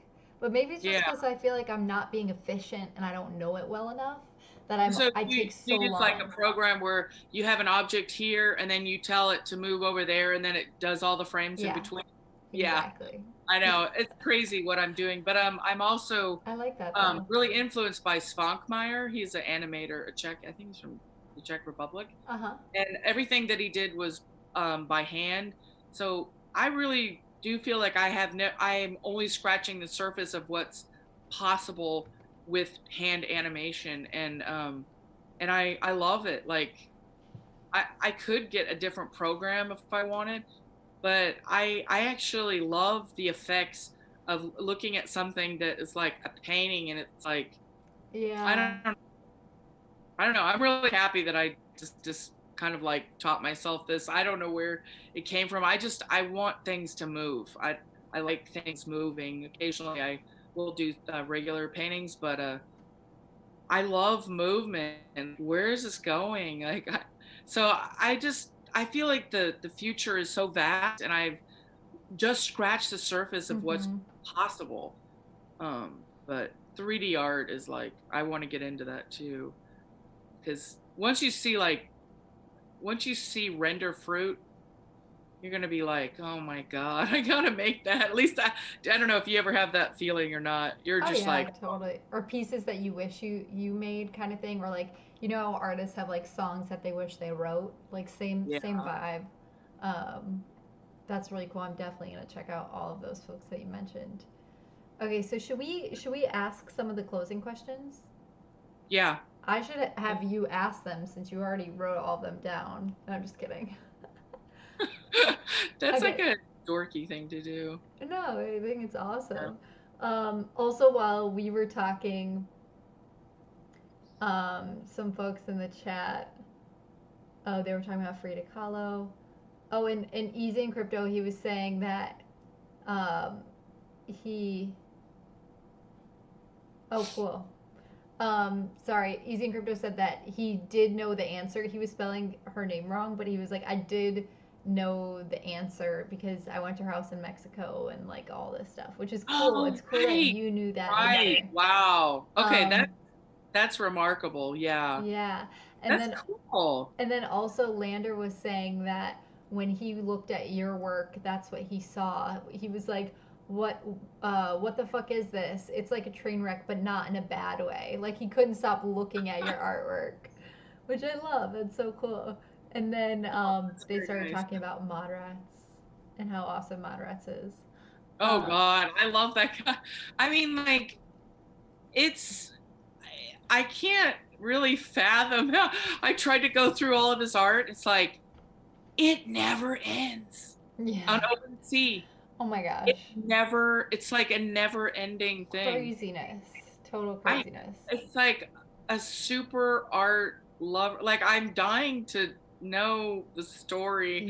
Because Yeah. like an art collector, like, do they do art too? Like, I always want to know with collectors, like, Especially are you anonymous ones. artistically inclined or do you just you're not artistically inclined, but you appreciate those who do it? Is Right. that it? Did you Yeah, get it? I think that's a lot of it. Like, I've had people that collect from me that told me they never were interested in art or collected before, and the only reason why they started collecting was because my work spoke to a certain part of their journey in the crypto and NFT space. And that's the only Yeah. reason why they started collecting. So for Mod Rats, I mean, I'm guessing, like, I have no idea who he is, what he does, or him, she, they, whatever. Even Yeah. if it's a group, I don't know. Like, I think that they probably just like love the community, want to support the community, and connect with each piece in a different way as a different part of their journey. Like pieces that I've personally collected, I look at them and I think about the moment that I collected them and why I collected them. So I'm sure that they have that same experience of all of the different sorts of things that they collect as well. Hmm. Plus, Um, I mean, the connection now to the artist is like more it's more direct, right? mhm. Because it's like you know, like, I mean, it's an address, but your address is connected to their Right. Yeah. it's like it's a more of a it's more of a direct connection. It feels different than when someone buys your physical art and then it's at your art is in their house. It has a different feel to it, don't you think? Totally. Oh, I Yeah. completely think that. I agree. And especially like when it not only connects to this memory, but it also connects to technology, like to a certain part of it being stored on the blockchain or in your crypto voxel's house or whatever it is, or you can scan it and you see AR. There's so many different layers to the art that we're doing that is just Oh, so special, not just for us, but for other people in the community. Um, and I yeah. think, yeah, I've it's dabbled into AR too. Like I did a few, but I think your piece is like that's a killer one. That's I still remember the first time I saw that. It was a while ago. It's the one where the bitcoins are right coming down and the yeah, person was wearing a shirt and yeah, that's like what. And I actually got Art of Eve and did some of my own experiments after learning about it from you. I think it was from you actually. yeah. I think it's Sure. weird. I That can be my claim to fame. I'm pretty sure that I hooked like the crypto art space on Artivive, which was really cool to see How many because of those did you sell? Like, was that, I can't remember, it was an NFT, but it was also physical art so and the so that shirt is based off of the piece Filter, like the one of the it's not the yeah. first piece of art I did, maybe like the fourth painting I ever did in the crypto space. So that piece was the shirt was based off of that, and I just sell those shirts on my website for like I think they're like $28. Right. And then And people get the Arviv app and then look yeah, at it. which is free, and they can look at Yeah, it like that. yeah, Yeah, but then yeah. the AR on the shirt is different than the AR on the actual print, which is kind of And cool. then is that an NFT also? No, actually, it's um, filter. I have not yet made an NFT of, but it's because I want to do it in a super epic, crazy way, and I still want to figure out what that exact way is. So there are some that I'm saving that I'm just not ready to make NFTs of yet. Interest. Wow. Okay, so that filter one, what? Okay. So you're gonna have like a big release on that, right? Yeah, oh, and I'm gonna find a cool way to do it that's different from the way that I normally do my releases. But there's a couple things like, for example, which I encourage artists, if you ever do editioned work, which I know some artists are not into, but I do a lot of editions, I always keep one of the first one of my edition because it's like an investment within myself and within my own art and owning. I like owning a piece of my art in a weird way. So I like Right. that sort of thing. And there's also like my first ever piece, Genesis. I'll never sell the original. Like that's mine. Like I don't want. Is it original? Like you mean the painting? Yeah, like The the actual piece that I did, my first ever piece of crypto art. And I actually almost sold it through Reddit when I first posted it in 2017, and I'm so glad I didn't. Um, and I will never let go of it. Like that's I don't care what offer I got on it. Like that's mine. So I sort of like having those early pieces that I can like, yeah. decide to do something with later or keep forever or whatever it is to like keep it That's part of awesome. my own That's really story. good. That's a good advice for sure. Yeah. Yeah. All right, let's do some of these questions. Okay, yeah. Let's do Okay. that. Hey Neon 3000. Um, Oh, cool. Okay, we're going to do these questions, but I'm also going to read one more thing. Lander said the person to person interaction is also what made me take the leap into art. That was a huge factor. That's awesome to hear. Mhm. Okay, first question, a skill that you wish you had. It's gonna have to be definitely 3D art. It's like I didn't pursue it, but now I really want to. So that's it. It's 3D 3D art. art. And you're I already with Sculptress, you're already, starting yeah, that I and mean learning that, which is cool. yeah, I've screwed around with Blender and then done, the augmented reality stuff with layers. Um, I want to get into Snapchat filters too and make masks. Have you done Snapchat filters? I thought you did. My friend, no, Julia K. Pons did. I almost did it. I Oh, okay. came real close, and then I got like into something else. But Okay. yeah, 3D art is like I love those metallic-y, drippy things that Yeah. frenetic. I just love that. I don't know. I gotta get into that. Okay. Sure. Yeah. Well, that can be a goal for 2021. Yeah. Um, your favorite animal. I guess a sloth. Yeah. I was wondering if you're gonna say that. I don't know, like those claws and the way that they have the slow Yeah. those videos of them It looks showing fake. walking. I thought it was like a fake thing, right? Yeah. I I can't believe they're real. Like I would want one. Yeah. I Yeah, want a no. sloth. Who I else? want to have Someone like a else jungle said house or sloth. something. Yeah. Yep. Someone else said sloth. Was it Who else? parrotism? No, no. I'm trying to remember who. Damn, I forget. But someone else said sloth. I'm gonna have to find that out. Yeah. Um, if you could or only had to watch one movie for the rest of your life, what would it be?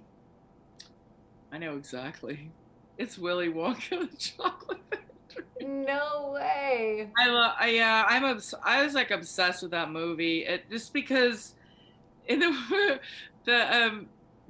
Willy Wonka pretty much embodies everything that I ever wanted. That you have this space to experiment with, and you're like making the gobstoppers and Yeah, that's a cool movie. That's a really cool movie, and the it's so like, original one. yeah. Wow. Okay, that I didn't. I would have never expected that. I wouldn't have guessed it, but I like Really? that.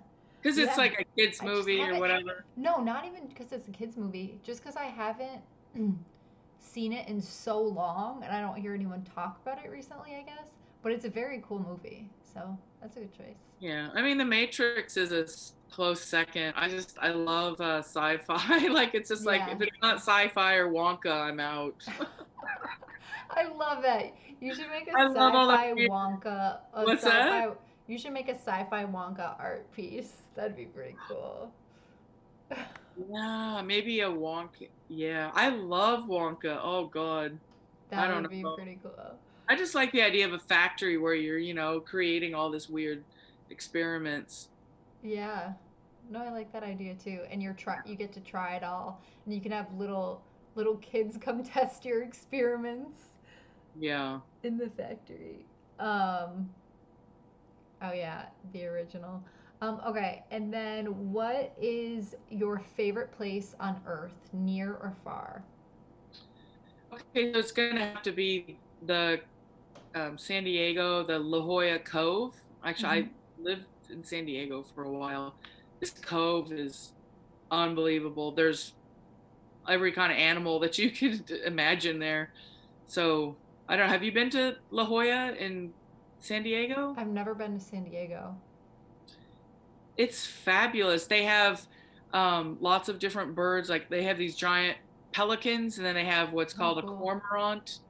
You know that Mm-mm. bird, cormorant? It's a black bird that dives down deep to get all of its food. The Oh, fish. cool. But so it has this long, sleek body. They're black, and anyway, so there's a lot of animals in nature to watch. So when you're when you're there, it's like, wow, this is what the past used to look like. So it's like the window into the past where you had lots of animals interacting with people. Yeah, it's That's. beautiful. San Diego is like the best weather ever too. Oh yeah, I'm sure. I mean, you're in the Midwest right now, aren't you? Are you in the Midwest? Yeah, Sorry, I lost yeah, connection. the internet just kind of went out for a second. Oh, but you're in the Yes, Midwest. we're close actually. Oh, how close? Well, we can Well, talk we're about that we're off stream. we're a city apart. Okay, okay. There's in obviously, I mean, you're talking about the weather over there, which is probably nice all year, and over here, it's definitely not nice all year. It's probably winter longer than it is anything else, like all the other seasons combined. So I'm sure that was pretty nice. Yeah.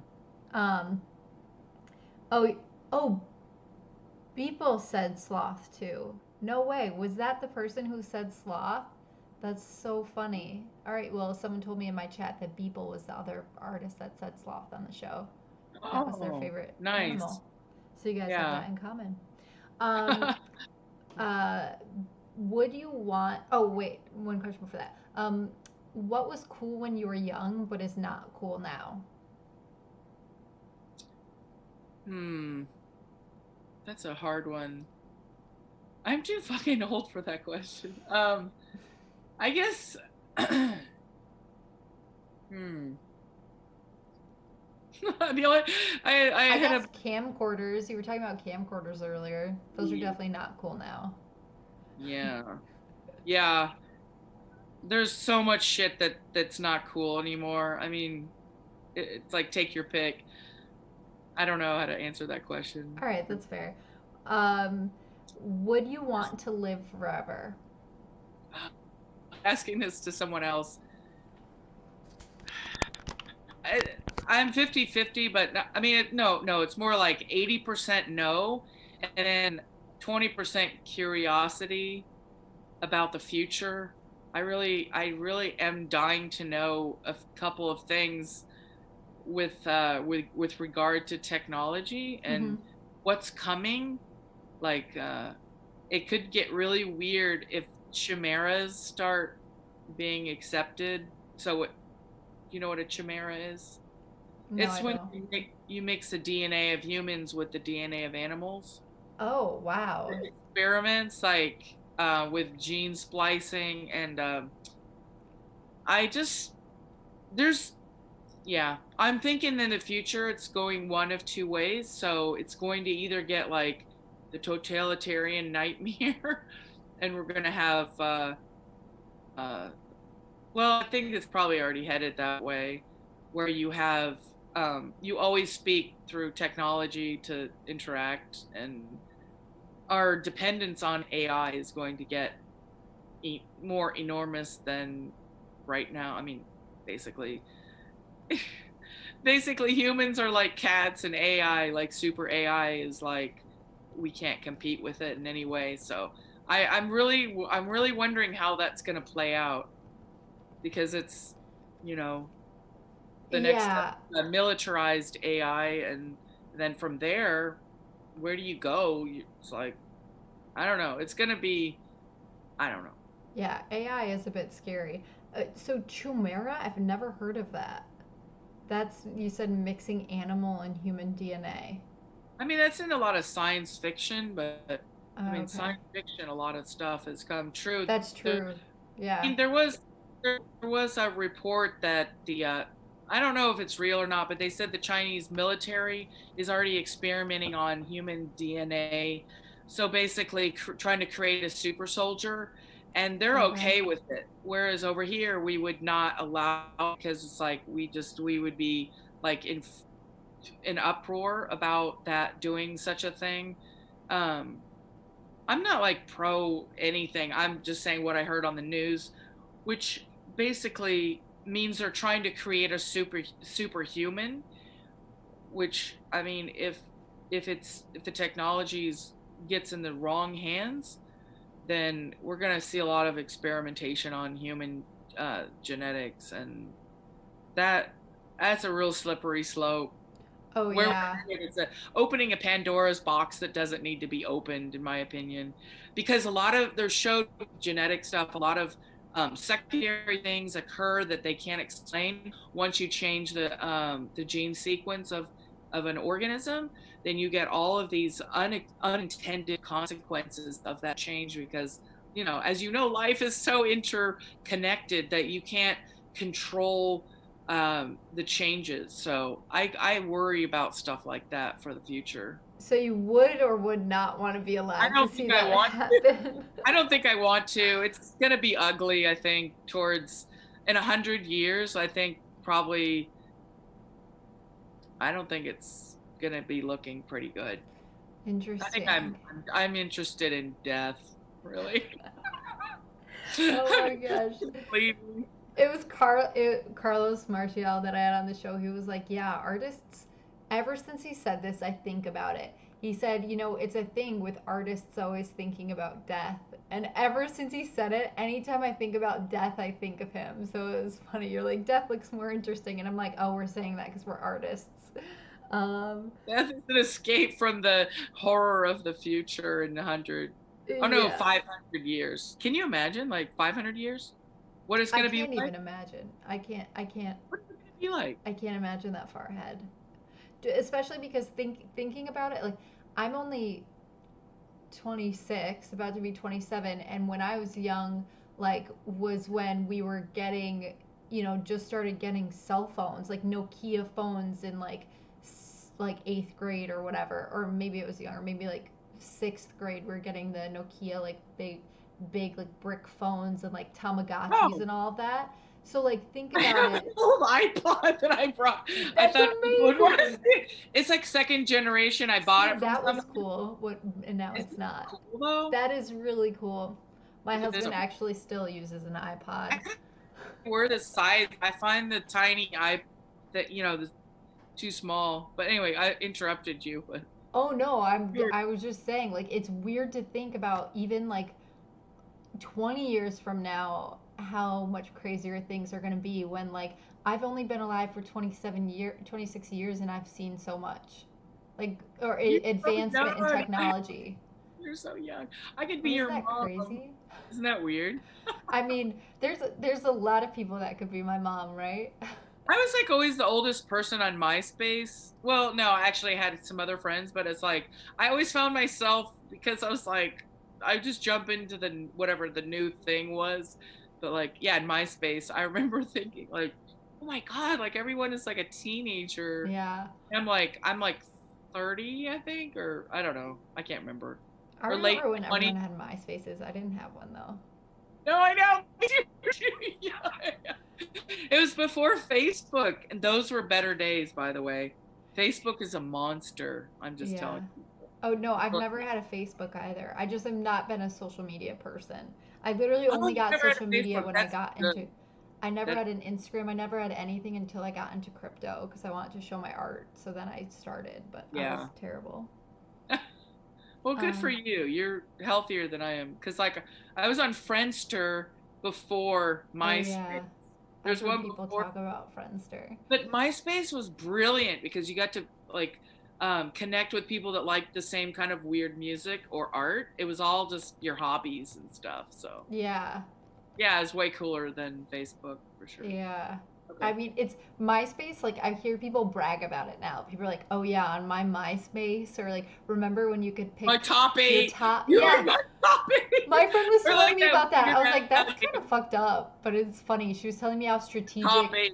Yeah, how she'd like put a boy that she liked in her top eight, and I was like, "This is so weird." And yeah, and then there was like, you're not in my top eight, or like, I'm not in your top eight. So Yeah, that's yeah. so funny.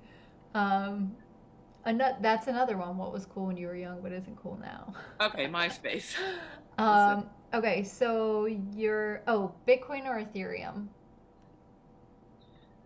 Oh God, all of them.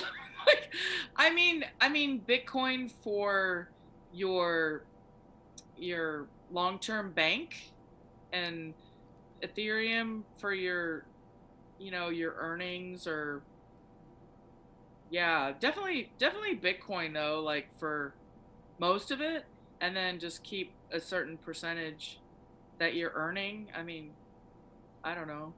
I agree. That would be my I mean, they're answer both too. good. Like, there's no wrong answer. They're both good. It's good to have both of those, Yeah. right? Um, no, I Like, I totally agree. I use Bitcoin like you said, the long term sort of bank storage, and then I use Ethereum yeah, because I transact in it daily. With all of these yeah, different worlds or minting or buying art or right. whatever it is. So Yeah, so I mean, both for I'm in sure. the post dollar. I haven't earned like dollars since 2016. That's crazy. I don't like it. Doesn't once you learn about Bitcoin and stuff, it's like it doesn't make sense to be paid in dollars anymore because, well, I don't know, why would you want to be getting a depreciating asset that is like Right. feels like water, like dirty water or something. I don't know. Plus Yeah. that most dollar jobs, I guess, I don't know. I should probably take notes from you and your website because you I don't stuff know about things. that. I No, I you know how to sell, right? that's nice of you. I don't know. I feel like it's interesting. I Someone was just chatting with me earlier or in a Discord, and they were saying you should do an AMA, so people can like ask you about your your art, and then also new artists coming in the space, sort of what to do. And to be honest, I don't think about a lot of this stuff. It's just something that's in my nature, maybe because I've always been an entrepreneur or like business focused, like growing up and everything. So maybe it's just something that comes to me and I don't necessarily have to think about it.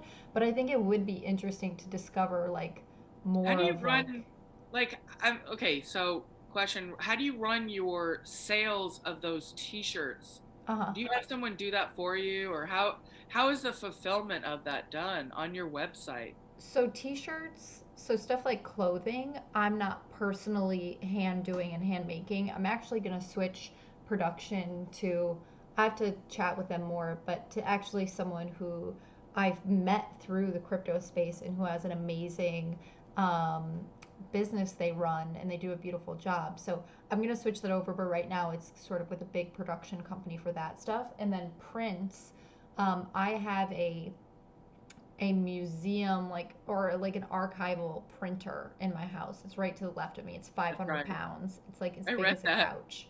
Yeah, so I that was my first big purchase ever, like in my life. And I've had it obviously since then. So I hand print, I hand trim, I hand sign, I hand pack every single print order that comes to my website, which, like, how I told you I hate doing the monotonous. I hate doing it. But I was I gonna say love, that sounds, yeah, yeah, I hate doing it. It takes so much time. I'm terrible at it. I need to get better with it and like figure out the right process. But I do, some of my favorite messages that I ever get are pictures of my art hanging in people's homes and like yeah, framed, or even just like, I mean, some people have gotten mini prints from me at conferences just sitting in there like on a shelf in like a little glass box. And that to me, like, it it makes my whole week to see that stuff, to know that like my art, they're enjoying it in their personal home. Like, that's the biggest compliment ever, yes, you yes. know? So it It's makes all it worth worth it. doing it. Oh yeah. But yeah, Okay. no, but I hate doing it. Fun fact, I guess.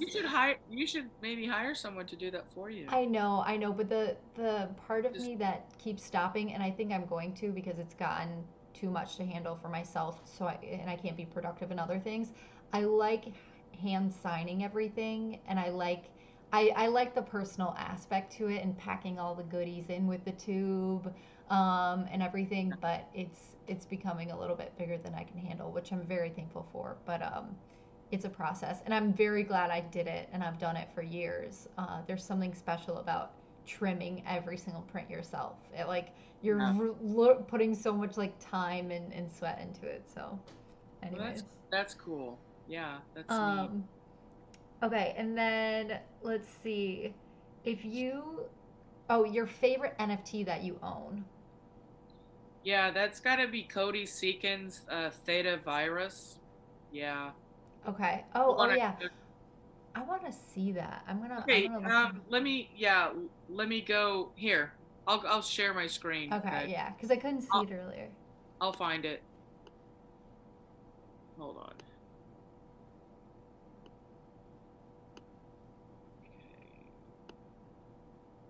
I love how there's a folder that's named Josie on your desktop Okay. Yeah, because it's like for the show. Yeah, that's awesome. organizing is like, oh my God.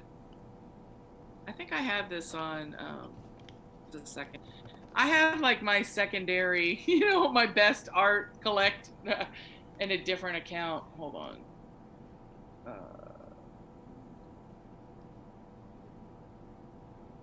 Sorry.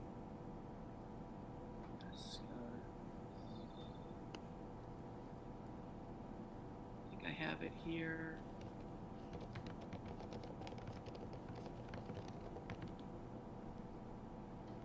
Oh yeah, here it is. Yeah, this is like my secret. This is like my more Oh, secret. Um, cool.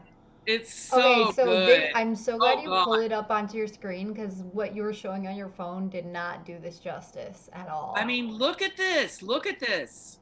The detail. It's crazy detail. Whoa. He's no, this Cody Seekins, I'm telling you, is like the real fajizzle. Like my favorite art is surrealist, Wow. realist art. So this is like my prize NFT. So Let's was look this at, a hand painting? It yes. looks like He a does painting. real paintings. Okay, Okay. 4 months ago. Yeah, I got this for hardly anything. Wow. 3 months ago. But look at that. Oh my God. That's a really beautiful piece. And his other, you got to see, let me just show his makers. You're going to die. I need to, show you this. Because Wow. When I it's, look at this, I think like, what's going on in his head? You know? okay, let me go to Cody Seekins.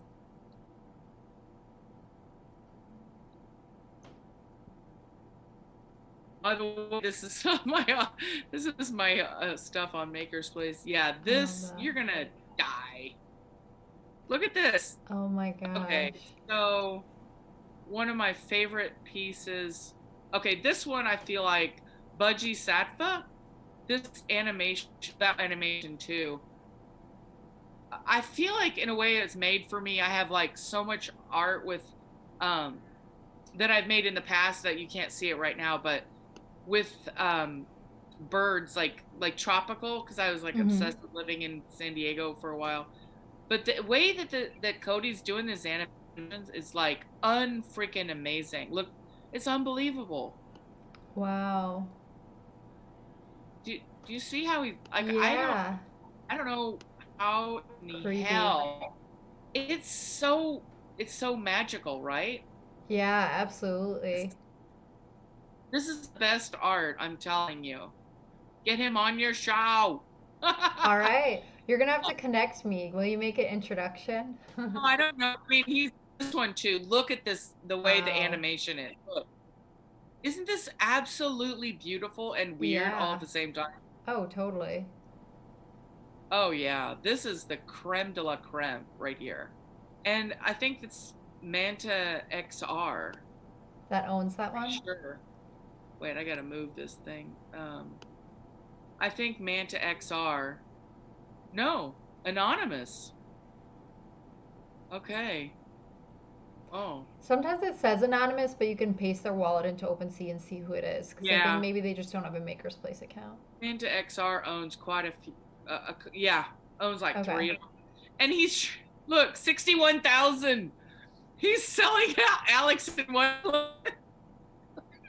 I mean, he didn't buy it for that, but he's Right. selling this one for 95 He's like, F. that's the only price I'll let it go for.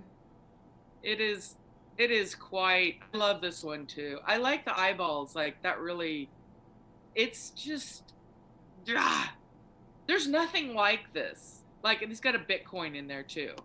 Yeah, I saw that. Oh yeah, there we go. That's what we need. Apparently these are the shark has braces. Look at this. Wow. Look at And the this. crayons.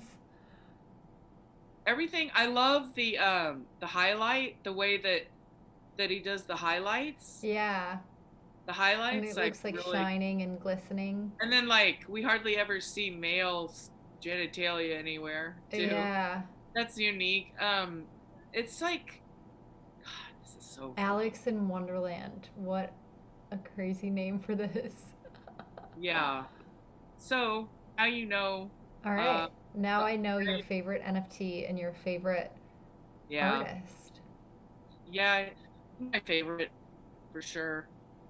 Modern Thank you day. for introducing me to some really cool work.